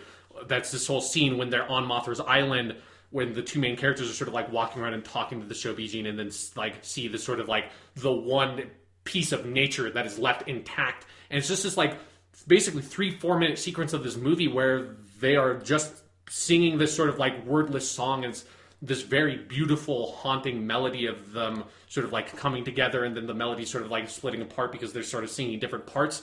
It's just a really, really beautiful sequence. It's one of my favorite scenes in any Godzilla movie that doesn't even have anything to do with Godzilla. And then at the end of the movie, when sort of the Godzilla and Mothra finally like kind of butt heads together, and the egg hatches, and you get twins, like Mothra twins that come out, which is a scene that is sort of like referenced a lot in sort of homage in other movies, in other later Godzilla movies, because it's very iconic, and it's a very like compelling twisted sort of like narrative twist that happens. Not like that's a spoiler or something, but it's just there's something sort of thematically powerful about when it happens and the reaction and how it's shot of these two like Mothra larvae coming out of the egg. And then Godzilla has to fight the larva, and that sequence is homaged in basically every single Godzilla vs. Mothra movies. They take stuff from how this fight is choreographed, where they find ways to make a Godzilla having to fight these two way weaker opponents very interesting, because the Mothra larva are just kind of like trying to outsmart Godzilla and sort of hiding around rocks and trying to sort of like tie him up in different ways, and they're so small that he can't quite get to them, and so it's a very different choreographed fight sequence. And then with all that sequence, also it takes place on this small island where there's like these kids and this teacher trapped there that were like on a field trip, and so like they're trying to rescue them while Godzilla's stomping around. It's just a really, really well-made Godzilla movie that's something that whenever I watch it, it sort of makes me wistful for like what could have been if like more of Godzilla movies of that era had been more like this and more thoughtful and well-paced and well-constructed and gone for a more sort of like holistic thematic argument the way the original Godzilla movie was, but still sort of doing the giant monster fight sequences. It's just a very well-executed Godzilla movie that I like a lot. I will say I wish I had seen this for this podcast, because if I had had easy access to it, I would have watched it, and I hadn't thought of it, but like once I'd watched the ones you gave me, I was like, I really like Mothra, and I was reading about it, and I watched some videos on this movie, and I'm like, oh shit, I don't have time to watch this before our podcast, but it's like, I want to see this one. This sounds great. It's a very good movie. So moving on, number 4, Godzilla vs. Destroyer. This is the last Heisei era movie. I mean, obviously, all these movies I love, but like, this one is... There's something about Godzilla vs. Destroyer where it does something that most Godzilla movies... Around this era, they were sort of trying to do this a lot, but I think Destroyer nails it so much of sort of like delivering on the legacy of Godzilla in a narrative, sort of thematic way that feels very impactful. Obviously, for someone like me that loves this character and this style and this sort of like weird world that Toho made. And it's the whole plot of the movie is basically Godzilla is, because this is, again, it's the Heisei era movies all were sort of the same continuity, and so by the time you've gotten to the end of this continuity, Godzilla is basically melting down. He is so radioactive that like they put like all these like crazy red lights on the chute and stuff, so it's like Godzilla looks completely nuts in this movie. And the first scene in the movie is Godzilla stomping through, I think he's in Hong Kong, and just like glowing and like steam is coming off of him, and this like very heavy, slow version of the main Godzilla theme plays that's very good. And so Godzilla is melting down throughout the whole movie, and the G-forces that are trying to stop Godzilla are coming up with plans on how to like sort of freeze him or something to try to stop the meltdown from happening, because if Godzilla meltdowns, he'll just destroy all of Japan. And then while that is going on, you find out that this one scientist is sort of trying to follow up research that goes back to the original 1954 movie of the Oxygen Destroyer, which is what is used to destroy Godzilla in the original movie and kill him. More research is being done in that field, and so there's a lot of direct connections to the original movie in that way, and you find out that the Oxygen Destroyer, like one of the side effects of it is that it actually sort of like revived and sort of mutated this like long dormant microorganism in the soil, and that has now been slowly growing and now is like becoming the monster that eventually is Destroyer at the end of the movie. And so by directly tying it into that original thematic idea of like the main point of Godzilla, and like the main point that Serizawa doesn't want to use the Oxygen Destroyer is that like if we are going to keep on using weapons to defeat weapons, like that will never stop, and this arms race will never stop, and we'll just keep on making more and more powerful weapons and advancing that technology in such a way that we can't keep up with it anymore, and it will destroy us. And so that's why he destroys all of his notes and kills himself at the end of that movie. And so by carrying basically that torch and saying like, and it did have those unintended consequences, and Destroyer does exist, and like that's a very compelling sort of theme. And there's a lot of really great sequences in the movie when Destroyer is still a sort of small creature that have this very horror vibe when it's sort of attacking people on the streets and stuff while Godzilla's still melting down. And then you also have Godzilla Jr., who has been growing up over the course of like the past couple of movies, and he's like sort of looking like a normal Godzilla now, but like a smaller one, and he starts fighting Destroyer before like the big guy comes in, and you have the huge climax at the end of the movie where Godzilla fights Destroyer. And then this movie has other than with the original movie, my favorite ending of any Godzilla movie, where it's this incredibly beautiful, like more or less silent, like 15-minute sequence where at the end of the movie, like obviously Godzilla defeats Destroyer because he always wins, but they haven't, like he's still going to melt down, like Godzilla's not going to be capable of avoiding that in any way. So it's this long sequence of Godzilla sort of like crying out in pain and slowly melting down while this really beautiful Iwakube score starts playing, and all these characters, a lot of them who have been with you in sort of small roles for all of the Heisei era movies, kind of look on as Godzilla slowly melts, and the effects are like really good, and it's just this really haunting, beautiful final sequence that ends on this really compelling image, and then it cuts to credits and the original Godzilla theme plays from the original movie, and you see a bunch of like clips from all the movies and stuff playing, and it so executes on that idea of it being the last Godzilla movie and being the movie where Godzilla dies, and for that continuity legitimately dies, and it just nails everything about that. And it's something where I think there's lots of stuff about the movie and the effects and everything and the monsters and the fights are really good that anyone can appreciate them. But if you are a big fan of Godzilla, and you have not seen Godzilla vs. Destroy, you have to, because it delivers so much on that sort of relationship that people have with the character and the ideas and the themes, particularly of that original movie. Nice. Yeah. So Destroya, great one to go watch. But there are a couple of ones that are still better than that one. Number 3, this is another movie where, Jonathan, you can pipe back in. This is Godzilla, Mothra, and King Ghidorah, Giant Monsters All-Out Attack, which is the longest title of any Godzilla movie. This is my number 3 Godzilla movie. This movie is fucking great. And it could be a longer title, because poor Baragon. Yes, because while it still has 3 monsters in the title, there is one other monster, Baragon, that is featured heavily in the movie. He got short-shrifted. He's like the first monster other than Godzilla you see. Yeah, no, he is the first one to go up against Godzilla, and he gets stomped into the ground. So obviously I have not seen a ton of these. Yeah. But you keep talking about different Godzilla movies that you feel are just really solid. Yeah. That's how I would describe this one. I thought it was just really solid. It's a good story. It's got really good characters. It walks a very fine and I think probably difficult line between being silly fun Godzilla, he's going to fight some monsters, and kind of serious Godzilla where there's some ideas going on, and I think it executes that perfectly. It is like the perfect model of the giant popcorn Godzilla movie. Yeah. And it's very, very well directed. That's one thing I would say is I was blown away by the effects in this movie, and I think there's a lot of great effects in Godzilla movies. But it's this one, more than any of the ones I've seen, made me think of God damn it, why did this tradition have to die out in Hollywood? Yeah. Because it shows you okay, Godzilla and Toho, this was near the 50th anniversary. Not quite, but we're near there. Yeah, it came out in 2001. Yeah. So we're near 50 years. So Toho had been honing this craft of suits and miniatures and models and optical effects for 50 years. And in those 50 years, Hollywood did a lot of that up to the late 80s. And then it's just done. We just decided CGI looks like shit for the next 20 years and until it kind of got good in the mid to late 2000s. But we're just going to keep with that for some reason, even though it's way more expensive and all this stuff. And we just lost this art form. And there are some shots in this one. What's it? Giant Monsters All-Out Attack? Yeah. I always get it mixed up with Destroy All Monsters or Monster Melee or whatever it was from the GameCube. Yeah. Anyway, there's just some shots, particularly of in the city at night on aerial shots of Godzilla that are unbelievable and that you really couldn't get if you're doing CGI because the tangibility of Godzilla and the other monsters is so important.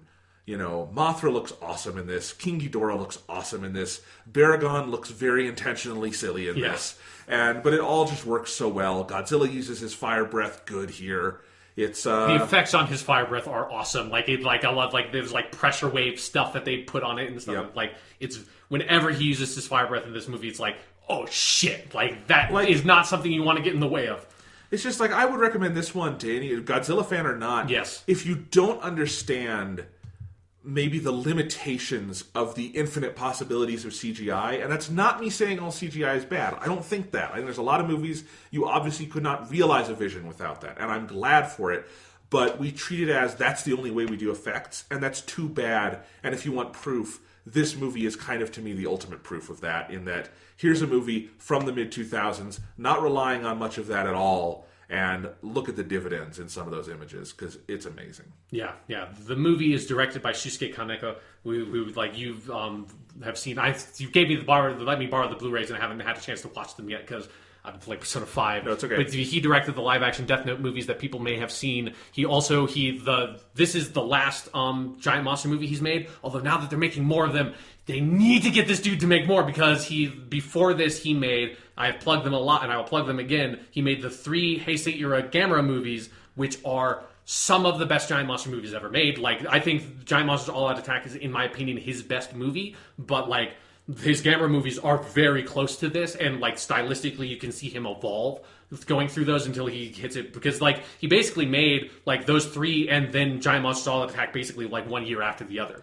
And so, nice. And I will say, having seen the Death Note movies, yeah, I can see some of the link there, because the Death Note is not a monster movie or anything, but it does have those subtle horror elements. Yeah. And it does have... the Death Note movies are so good in just their sense of kind of character and place and this heightened reality, and he nails that here. Yeah. So clearly a very talented kind of studio director for Japan. And he just has this quality in all these giant monster movies of being able to do something that is so important for these movies and is so rare. And he's better at it than anyone. Like, he's literally the best. I have seen a lot of movies like this, and I've never seen anyone be able to do this the way he does, of being able to very quickly, effectively, and subtly characterize small human characters and scenes, because the biggest struggle of any director for any of these movies in this entire genre, and that's whether you're doing like it's the legendary pictures like Gareth Edwards one or like an old like Mothra versus Godzilla, the biggest challenge is figuring out how to balance the monsters and balance the humans. That is the number one criticism anyone will have for any Godzilla movie they see, is that on average it'll be like there either was like too much monster stuff and I didn't know what was going on, or more often than not it was like there was too much human stuff and it was boring as shit because I didn't care about the characters, I didn't care about the plot, and the plot stuff, the plot and characters didn't feel like they had anything to do with Godzilla at all. It's like easily my biggest criticism of the Legendary Pictures one, which is otherwise a very good movie, is that the main character, once they get away from Bryan Cranston, is very dull in that movie, and they cut away from Godzilla way too often, and that's the main problem with this one, with that one. Giant Monsters All Out Attack manages to, like, one, have a very compelling, well-characterized main cast that are, like, in whose stories and plots and sort of character arcs are intrinsically tied to what is going on with Godzilla and why Godzilla is there. But then also just in small scenes, he is able to cut to people that are not your main characters, but are just like when Baragon shows up and you just have people on a hill sort of like basically taking selfies. They're not selfies then, but might as well have been. But they're taking pictures like of standing in front of the background where Baragon is, and they do that. Like, he characterizes those people and make those people seem like they're interesting and they're flawed and they're distinct and they're individual, even though they're only on screen for like a minute. And it's something that most giant monster movies just can't do that. They can't find a way to just make it look like, oh, this is like this person on screen and not just sort of like a cardboard stand-in that is screaming because Godzilla's there. When Godzilla shows up in that sequence and he comes over the hill and it's a reference to the shot from the original movie, and then the woman taking the picture taken screams, it's like, it's an effective scream because you know a person that seems like this person, and their horror becomes real for you, and it becomes a memorable sequence, so much that I've only seen this movie like 2 or 3 times, and I can remember specific sequences with specific minor characters in this movie. No, it's great. And it's not just a challenge for like kaiju movies. It's a challenge for disaster movies, big Hollywood effect spectacles.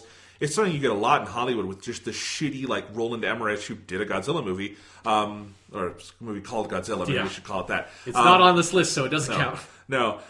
Where, you're just like, not only do I not care about these characters, but, like, I actively dislike them. Like, that's the Michael Bay problem, right? Yeah. And with this one, I like the characters. This isn't some, like, great character study, but I really do. Like, they pop as people. The relationships are fun and interesting. The actors are allowed to kind of do things other than just like run and scream. Yeah. And there's effective moments and there's effective ideas, like the end of the movie where you have basically the 2 main characters are this young woman and then her father who's in the military, and the father in the military has to go basically into Godzilla at the end of the film, which is sequence. Great, like trippy too. Like, it just goes for full on like avant-garde imagery when you're in Godzilla at the end of the movie there and all that. The stakes feel like real and important and interesting, and like and the character payoff matters, and that makes that side of the movie and the monster side of the movie, because they're both so good, they work in tandem in a way that is so rare for any movie like this, whether it's kaiju or disaster or whatever. Yeah,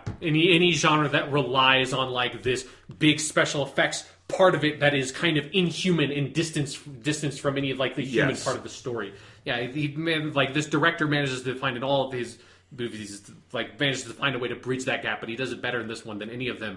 But then also, something I love so much about this movie is the way that he characterizes Godzilla, and Godzilla's presence in this movie is just, this is the absolute most vicious Godzilla has ever been. In like, because this isn't just like Godzilla as like a natural disaster or Godzilla as nuclear fallout. This is Godzilla, like the way they characterize it in the movie is like there's some minor sort of like mystical elements of the plot of that, like Godzilla is sort of hypothetically characterized as being the like reincarnated, enforced like will of the trauma and the crime committed in the Pacific Theater during World War II. Like, whether that was committed against the Japanese or by the Japanese soldiers and the war crimes they committed against people of, like, the island nations in Japan and the American soldiers, you know? Like, it is that, like, sort of ball of hate and fury and trauma of history manifest in this creature. And so Godzilla is not just stomping around Tokyo and is destroying stuff just because he's there and he's so big he can't help but destroy stuff. Godzilla is actively looking to destroy things. He is a presence of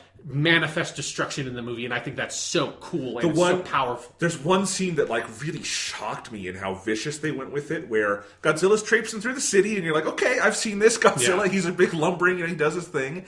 And you're thinking, okay, I get this. And then you cut to inside. There's this, like, girl, like, she's like 15 or something. Yeah. And she's in bed, homesick, and she's, like, got her arm broken. So she's, like, in her hospital bed almost, right? Yeah. And she's looking out the window. It's like, oh my God, it's Godzilla. And again, you're like, I know where this is going.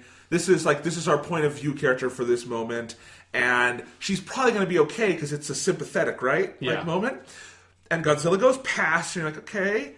And then he uses his tail and just swipes through the building and brutally murders this person. Yeah. And it's like, they never do that with Godzilla. Yeah, no, yeah, like I have seen scenes like that in so many of these movies, and it's generally like, there's like he's gone, and then it cuts to, like, Godzilla, like, in the next sequence, like, getting attacked by little weird laser tanks or something, you know? Right. Yeah, but you never want to actually, outside of, like, maybe the original movie, they don't really want to make you think about the human cost of Godzilla. Exactly. Right? Like, because they're supposed to be sort of fun movies, and this is, like, it's still a fun movie, but it is, like, it's hard, like, it's brutal. It's not afraid to sort of shy away from, the human cost of this stuff. And that's, like, and that has to do with his ability to tap into the human presence in those scenes and cut to, like, a random human viewpoint character to sort of give sense of scale of the monsters and everything. And it's a very human perspective on how all of this is happening. And there's, like, the trauma of the different human characters that are associated with that. I think, like, you know, we talked about with some other movies about liking when Godzilla is presented as being clever. Like, that is also in this movie. Like, when he is fighting the other monsters, one of the things that makes the fight scenes of this movie so good is that Godzilla is a, like, intelligent presence in the fight, and he is, like, deceiving the monsters, he is tricking them, like, he's feinting and, like show that, like, you know, there's, like, a scene where Mothra is coming up behind Godzilla, and it seems like, oh, like, Godzilla doesn't know that he's there, but then the monster's going to get the drop on them, and then Godzilla just swipes him out of the way with the tail, because Godzilla has figured out, he knows how to command the scene, and Godzilla is such an unstoppable presence, not just because he's so physically powerful, but because nothing can get the drop on him. He's, like, all-knowing almost in the scenes he's in. At no point does Godzilla not have the upper hand. Exactly. Even when he's on the verge of being defeated, like, it goes through so many stages, and it's amazing to me, like, this is one where they have King Ghidorah being kind of the good guy fighting Godzilla. This is the only time he's ever been portrayed that way, which is a good twist in this movie. So Mothra and King Ghidorah are fighting him, and King Ghidorah even has to get, like, resurrected at one point, but those monsters never defeat him. Yeah. Like, it's like they never actually get to see the fruits of their labor, and it's kind of sad. I felt bad for Mothra in this one in particular. Yeah. I really love how they characterize Baragon, Mothra, and King Ghidorah as these, like, ancient sort of like spirits that sort of protect the homeland of Japan. This is another thing that's fun about, like, it's a very sort of, like, Japanese Shinto thing of where it's like they are these guardian spirits, but, like, they're protecting Japan. They're not protecting the people of Japan. They're not protecting the civilization of Japan. It's the island itself is, like, what they're trying to defend. And I like, there's something that's sort of, like I said, very Shinto about that. That's very different that, like, most other Godzilla movies don't sort of, they go for more of the very sci-fi explanations, and I like the spiritual element of this movie a lot.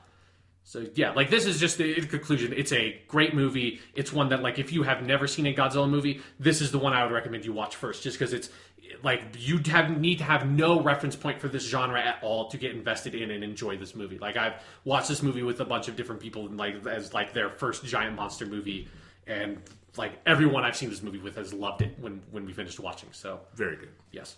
Now, number 2, finally I get to talk about this one, Godzilla vs. Mechagodzilla. I have alluded to this movie a lot on this list. This is the movie that, like, this is the one when I was a little kid I watched more than any other one. It's the second to last Showa era movie made. So it's something that's interesting about it is that it comes after that sequence of like Godzilla versus Megalon and Godzilla versus Gigan and Godzilla versus the Smog Monster, of these very bad, poorly, cheaply made monster movies that were made quickly and just have very stupid plots where Godzilla is like the hero, and that's where that cliche comes from, and like he saves like the kids and all that shit, and like really kind of boring movies.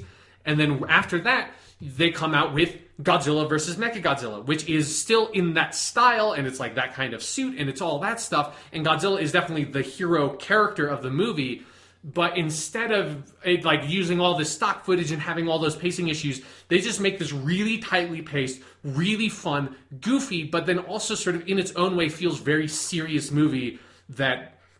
Even when you have like the aliens that are these space ape people that when you like shoot them and they die and they fall on the ground, they like slowly revert to these like Planet of the Apes looking guys. Like and you have like people walking around and talking about like, hey doctor, I found this weird metal in this cave. What is this? Oh, well, this is space titanium. And you know, you have lines like that. Even when it has all that goofy shit, like at the end of the day, when you have like at the end, Godzilla shows up in Okinawa because the whole climax of the movie is in Okinawa, and this is that's where like King Shisa comes from because that's another sort of like guardian spirit element. Godzilla shows up in Okinawa after he has been beaten by Mechagodzilla at the beginning of the movie and come to fuck Mechagodzilla's shit up. They do it the right way, where it's not about Godzilla like trying to protect the humans or like protect the kids the way he is in like Godzilla vs. Megalon or the Smog Monster. This is Godzilla's on a revenge vendetta in this movie, because the whole opening of the movie, Rocky 3. Basically, yeah, it's like the whole opening of the movie is you have Godzilla stomping through Tokyo, and it's a really great sort of inverse of the like what these movies like the movies became, is you have the human characters being like, what does Godzilla do? Why is Godzilla destroying our cities? Like, what's going on? Like, Godzilla's supposed to be one of the good guys. And then they run into and they see Godzilla fighting Anguirus, who's one of the monsters who's sort of like typically depicted as sort of like allied with Godzilla in some of these later movies. Like, he helps Godzilla fight like Megalon and shit like that.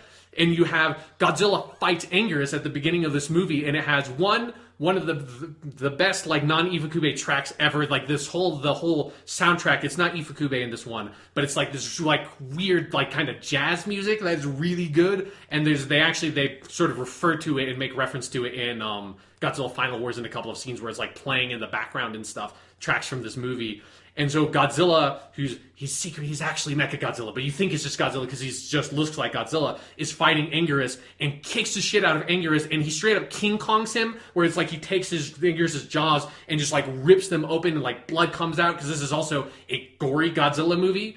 And then Godzilla, and so like... Poor Anguirus. Yeah, no, and it's really fucked up because like Anguirus is sort of like making this really pained wail and is like crawling away and his jaw is broken. It's really... It's like...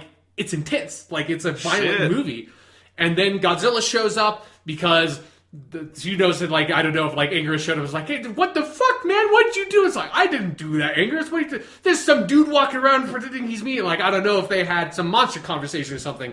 But Godzilla shows up, has a showdown with this fake Godzilla. This is all like in the first like 15 minutes or something of this movie. In this, what is one of the best shots in any Godzilla movie, which is them like these two Godzilla costumes like facing off in this like industrial plant, and there's this like long shot where like stuff is exploding because they're standing there, and it's like they're in this factory where like there's just these gas explosions and fire going off everywhere, and it's at night, and these two Godzillas are just staring each other down with that lighting, and it's this really great shot.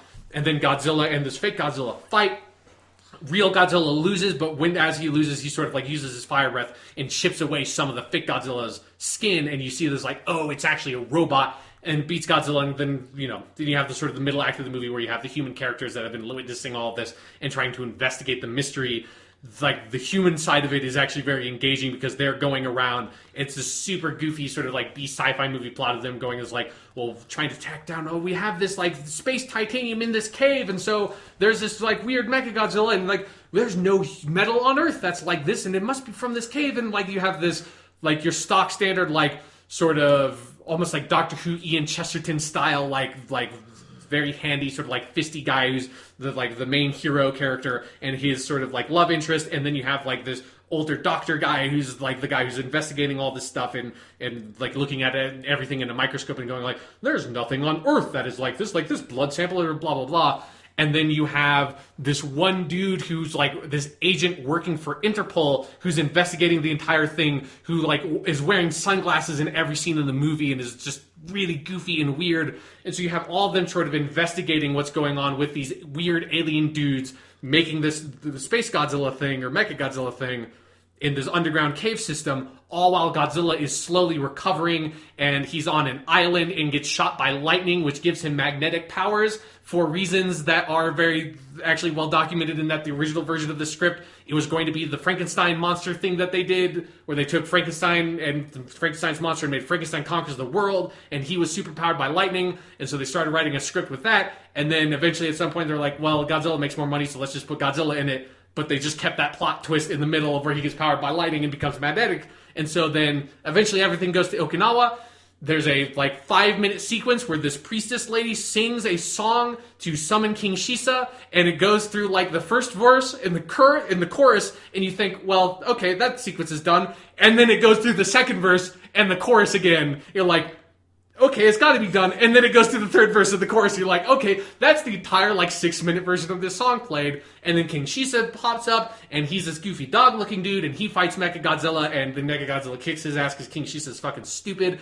And then Godzilla shows up, and then it's like the last 30 minutes of the movie are just Godzilla and Mechagodzilla fighting, and Godzilla has lightning powers, and Godzilla just shows up and fucking rips Mechagodzilla's head off at the end, and it's awesome. I want to see that on the poster. Godzilla rips Mechagodzilla's head off, and it's awesome. It's awesome because it's like this whole long thing where he grabs Mechagodzilla's head and just twists it into he has to, because it's a robot, so he just twists it around again and again and again, and then rips it off. Nice. Now this is so fucking good. This is a difficult one to see, right? Yes, this is not available in any sort of easily accessible format. They did. I will read this for the rest of my life, that they did a DVD re-release at the 50th anniversary, and I never got that DVD, because now that DVD is $200 on Amazon or something. You can on I think on Sony's service, or probably Microsoft has it too. There are digital services where you can digitally rip the movie and watch it that way, which is how I watched it the last time I saw it, though that doesn't have the Japanese version on it, obviously. I have my VHS copy enshrined for all time in case there's no future home release version of this movie for whatever reason. That version will always be safe for me. So this is another one you might have to import at some point. Yeah. It's really frustrating that this is a hard one to watch, but it is the one where when you watch Godzilla Final Wars and you read what that director said about the 70s era Godzilla movies, and you're like, that sounds crazy, except for Mechagodzilla. Mechagodzilla, not for it's commenting on social conditions or something. It doesn't have that, but just in terms of stylistically, there's something about Mechagodzilla, the Godzilla versus Mechagodzilla, that works so well with the soundtrack, which is sort of really energetic and goofy, and it's very different soundtrack than most Godzilla movies, and the action and the way it's shot and the setup and the pacing, with the first act having this great sort of pair of fights between Godzilla and Anguirus and Godzilla versus fake Godzilla, and then the human stuff, which is super goofy, but it works in that B-movie way, and then it comes back in the end with Godzilla comes back and just ends with a really well executed action climax. There's just an energy to this movie that it defies everything about what Godzilla movies were in the 70s in a way that makes no sense to me. I don't know how Godzilla vs. Mechagodzilla works. I thought it would be a movie that I saw a bunch as a kid and I liked it then, and then when I would rewatch it, the way I rewatched Godzilla vs. Megalon and hated it, I thought I'm going to rewatch Godzilla vs. Mechagodzilla, and it's not going to be that good, but I'm going to watch it again. And I watched it and this movie's better than I ever gave it credit for. It's a legitimately very really well made movie for what it was, and it's so unique and so singular in accomplishment, and so defies the odds of everything around its creation, that it's just, I love this fucking movie. And obviously, I think Japanese audiences must have loved this movie too, because they made a lot of movies that have a character or the monster called Mechagodzilla in it that has no relationship to this Mechagodzilla, but they made a direct sequel to this one. They made a movie that people call Godzilla vs. Mechagodzilla 2 that has no connection to this movie. They made Godzilla against Mechagodzilla, and they made Godzilla Tokyo SOS. All of those have Mechagodzilla in it. All right. It works. It's a great movie. I wish people could find easier ways to see it. There are ways to watch this movie if you don't want to pay money for it. So if you are desperate, you can find ways to watch it. It is a good movie worth watching.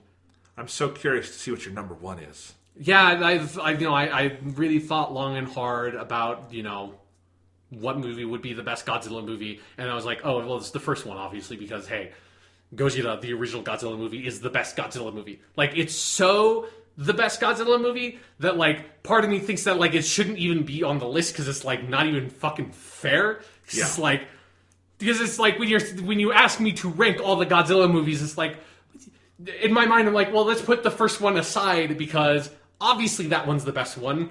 Let's talk about all the ones where Godzilla fights other monsters and stuff. Like, that's what people think of when they think of, like, normal Godzilla movies.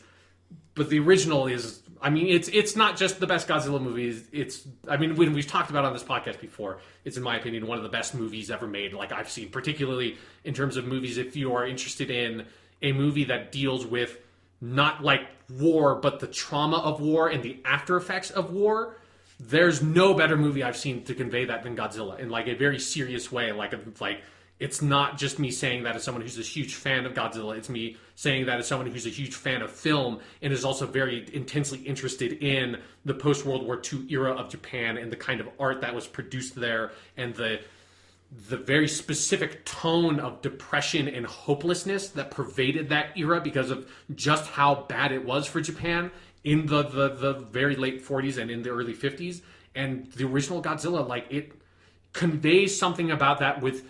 Like, that goes beyond saying something like, oh, Godzilla is a metaphor for, like, the nuclear bomb or something. Like, it's not that. It's a movie that is about the trauma that this culture has suffered after World War II. And so much of a part of it is the self-reflective quality of it. That's, like, a part of how Japan dealt with that is that, like, Japan did really bad stuff during World War II and lost World War II and lost World War II really hard, and America occupied Japan for years, and there are still military bases in Okinawa, and, like, it hit the Japanese culture in a way that, like, it's in a way that I haven't seen in other media, like, represented from other eras of history. It's just something where it's like, It's so unique and it's so powerful, and it's like the most depressing movie I've ever watched. Like, it's hard, like, I can't watch it like more than once a year because there are scenes in this movie of, like, people in hospitals after Godzilla's first attack suffering from radiation burns and, like, children crying next to, like, their parents who have died that are presented in such a stark way. Like, I've seen plenty of movies that have scenes like that are set in hospitals or something after a big, like, traumatic thing has happened.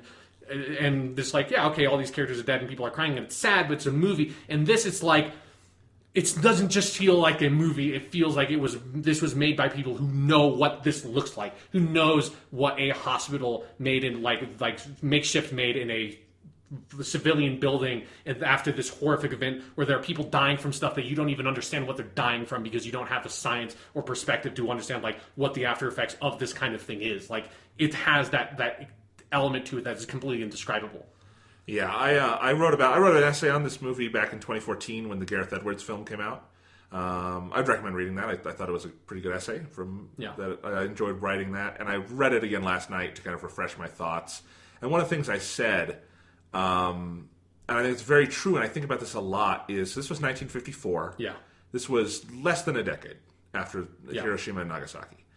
And there is no analog in cinema. There is no analog for a trauma that big that cinema dealt with that soon after and dealt with that eloquently. Yeah. There is none. Imagine if the United States, by the year 2010, had produced a movie like Godzilla about 9/11. Yeah, you can't even imagine that. You can't even imagine that because our 9/11 movies were bad, they were hokey, they were sometimes ideologically just rancid, and we've only just started, in the last few years, maybe getting good movies about the periphery of 9/11, like the Iraq War and stuff, like the Catherine Bigelow movies, Zero Dark 30, that kind of thing. Those are good. But we still have no movies about the actual, like, event of 9/11 or the fallout that do that. And I think one of the important points to remember about Godzilla is that it's not an allegory. Yeah. Hiroshima and Nagasaki happened in the canon of Godzilla. They reference it directly. It's not saying, oh, Godzilla is like the A-bomb. They're saying, we had the A-bomb, and now we have Godzilla. And I think that's one of the things in this movie that is so bold when you go back and look at it. It's not, Godzilla is not the allegory. He is like the next step.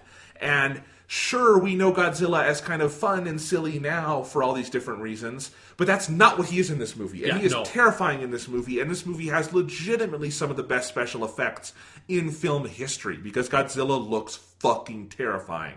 And to the degree where I wish they did more black and white Godzilla movies, because there's something about the black and white in this that makes it works in such a stark, furious way.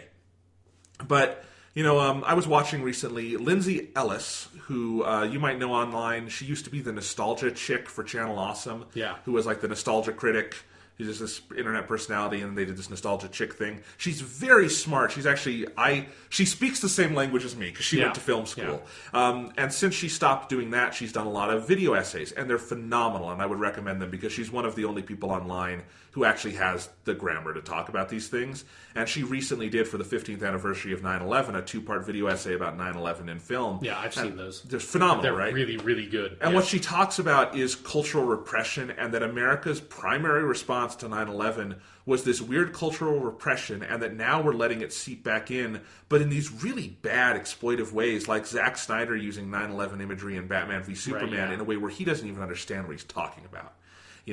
And so she talks about, we ignore it, and then like Bollywood, weirdly, India has made a bunch of 9/11 movies, and why they did that is because Bollywood had its own terrorist attacks that were like 9/11, and to comment on that, they said, well, let's do something a little more distant from our culture and do 9/11. And so this is how we deal with these things. When we have cultural trauma, we have to deal with it in some way that is distanced, and that's why 9/11 movies aren't good. Godzilla didn't do that. They didn't try to distance it at all. They just said head on, it's about guilt, it's about depression, it's about horror, it's about, and you talk about like the ending with, the doctor and the oxygen destroyer, and this idea about weapon, escalation, and that the ending of this movie is so fatalistic, where it's saying the only option, we have already fucked ourselves. Yeah. The only thing we can do is continue making weapons, because that's the only way we can kind of keep the monster at bay, literally in this case, because it's an actual monster.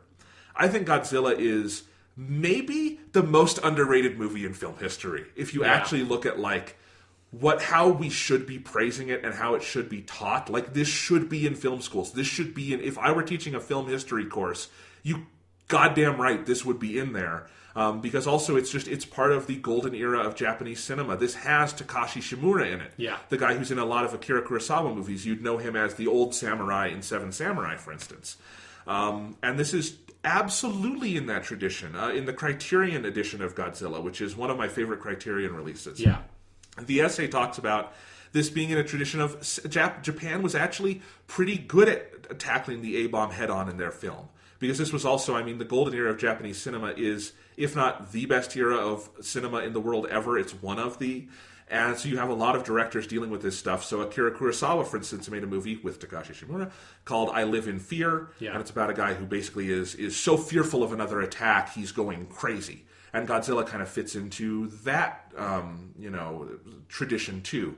So its historical place is something you can't underrate.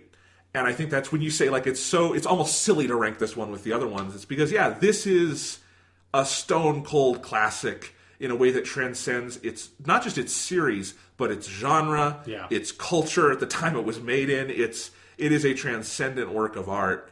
And if you've never bought a Criterion Collection Blu-ray, this is a good one to start with because it's awesome. Yeah, it's a great version of the movie to get. It's something where it's like one of the things that always gets me so hard in this movie, because obviously, we're American, we're looking at it from an American perspective, and I think a lot of people, I certainly have a very sort of very complex feelings. I think anyone has to have complex feelings about the usage of nuclear weapons during World War II and ending that. But one of the things that is particularly coming from an American perspective that's really hard for me to deal with in a way is when near the end of the movie, and you're dealing with Dr. Serizawa having to use the oxygen destroyer, and the way that him and the Takashi Shimura character are talking about it, they're talking about nuclear weapons and the nuclear bomb and all this stuff it's their fault, And there's this element where it's the tradition of these weapons and all that it's our fault and we're like, we can't do this, like we already did this, it's like this is our fault and we have to put a stop to it, and like they're having that kind of argument, and there's something about like being American watching this and just feeling like it's not your fault, like we did this, like we committed this like atrocious war crime like twice. It's like, and it's something where it's so there's something that's so powerful about it that it's just like there's this, again, just coming from an American viewpoint, it's like that it feels so noble of just like that the reaction to this trauma like committed to you by like us historically, instead of reacting like the way that America did with like 24 and 9/11 of just being like, let's get those fuckers, like even if 24 is not like saying that, it is saying that, like it's trying to be like, you know, it's not trying to sort of specifically like stoke sort of like anti-Muslim hatred in America, or the 24 wasn't trying to do that, I think, intentionally, but everything that it did that, you know, like it's like was just sort of pushing that attitude. It's very fascinating late in 24 when they became cognizant of it and had to start reckoning with that, and that heel turn the show had to make. Yeah, and that's like, and if you watch like the Lindsay Ellis videos, like she talks about that period as well. Like there was a like part where there was like this is very violent sort of. And part of like there's a way to look at it that's very positive of like America coming together, and then there's another way to look at it negatively of like America coming together to say fuck those people, right? And that was one of the strongest responses immediately after 9/11. As you say with the original Godzilla movie, like it's not that long after what we did to them. It's a raw in wound. World War II. It's an open wound. And people were still dying from this. And it's like the reaction to that of like that this movie takes such a higher perspective on it. And when they say like it's our fault, it's not like that like we need to stop this. It's not like we the Japanese people it's our fault, or we the Japanese people we need to stop this. It's we as people have caused this to happen. We as human beings need to stop the proliferation of weapons and need to find a way to fix this problem. And then the darkest part about the end of the movie is that they can't do that. Like, they don't find a way. They do have to use the oxygen destroyer. And the best thing, the solution they can find is for Serizawa to just kill himself with all of his notes and destroy all of that so that no one can use that specific thing again. But, like, it will happen again. Godzilla will come again. Like the oxygen, like, and it's something that prophecy sort of fulfilled by later movies in direct or indirect ways. Of that, like the oxygen destroyer will create new monsters, or Godzilla will create new monsters. Nuclear weapons will create new monsters. Humans, through like genetic experiments, will create new monsters. Like our use of technology will still create these things that destroy us and hurt us and harm us in ways that we fail to understand because our sort of like our reach outreaches our grasp. Like our knowledge does not go as far as what our technology is able to do, and we keep on making things we don't understand the consequences of, and that keeps on causing more pain. Yeah. It's a very wise movie. It deals with, I mean, the whole phenomenon of Japanese guilt in reaction to World War II, some of it valid, some of it, I think, more complex than that, as you were saying, you know, because they didn't drop the bomb on themselves, even if they did things that led the Allies to, you know, whatever. Yeah. It's a very complex situation. It's such a great historical document of examining that raw wound, which is something that I think Japanese artists to this day are dealing with. Like Hayao Miyazaki in his last movie, that entire film, his last movie, The Wind Rises, is about that kind of conception of Japanese guilt and what is the line between a weapon and, you know, an art piece or something, and all these ideas, and what's the human toll of these things. So it's a tradition in Japanese cinema, and Godzilla is one of the creators of it. Yeah, no. You know, Godzilla not only created the kaiju movie, but it created this. It didn't create, but it is one of the fathers of this whole other line of Japanese movies examining these issues. Yeah, you know, it's a movie that had multiple fallouts in a weird way. It's just something where I've just brought up here because like talking about this has made me think about it. There's a Japanese short story by this author Hayashi Fumiko called Narcissus, or Suisen in Japanese. That is one of the best short stories I have ever read, and it was written in this period. It's a female author, so like she comes at it from a different perspective. But it's like it's the only other thing that like I've read that like it's the only thing I have read that gave me the same kind of feelings that Godzilla did, and it's like of examining this period while you are in this period and having this like intense reaction and this sort of like desperate, hopeless reaction to like the social consequences of everything that has happened. I just kind of wanted to put that out there for people who are interested in kind of what we're talking about. Yeah. But yeah, it's, you know, it's such a weird thing with like, for my relationship with Godzilla is, you know, the first time I saw this movie, Like the first many times I saw this movie was the Godzilla King of the Monsters version, which is the American version that cuts out a lot of the more sort of like dark things about this movie. It cuts out the scenes of like the children screaming for their parents before they get crushed by Godzilla and stuff like that. And it cuts in a bunch of scenes with Raymond Burr playing this reporter guy that are like really bad, unnecessary scenes, and it sort of tones down the movie all throughout. And I liked that movie as a kid because it was a Godzilla movie. And then it wasn't until around the 50th anniversary that they did a re-release of That's when I saw it. Yeah, and then I got that and I watched that and saw that version of the movie. And then I've watched it probably once every year or 2 years since that time. And like this is one of the movies I've seen more than any other because it's like I just keep on getting drawn back to it in ways that are very different than my draw to the 27 other movies on this list. But then at the same time, there is something about all of the Godzilla movies in a different way that feel like, while they have gone in a very different direction and are very different movies, and you should not go looking for like Godzilla versus Mechagodzilla after you watch the original movie to like get another Godzilla movie and be like, oh, like this is such a great, thoughtful series. Like obviously that's not what it is, but like all of these movies, and in a lot of ways the Daikaiju genre in general in film,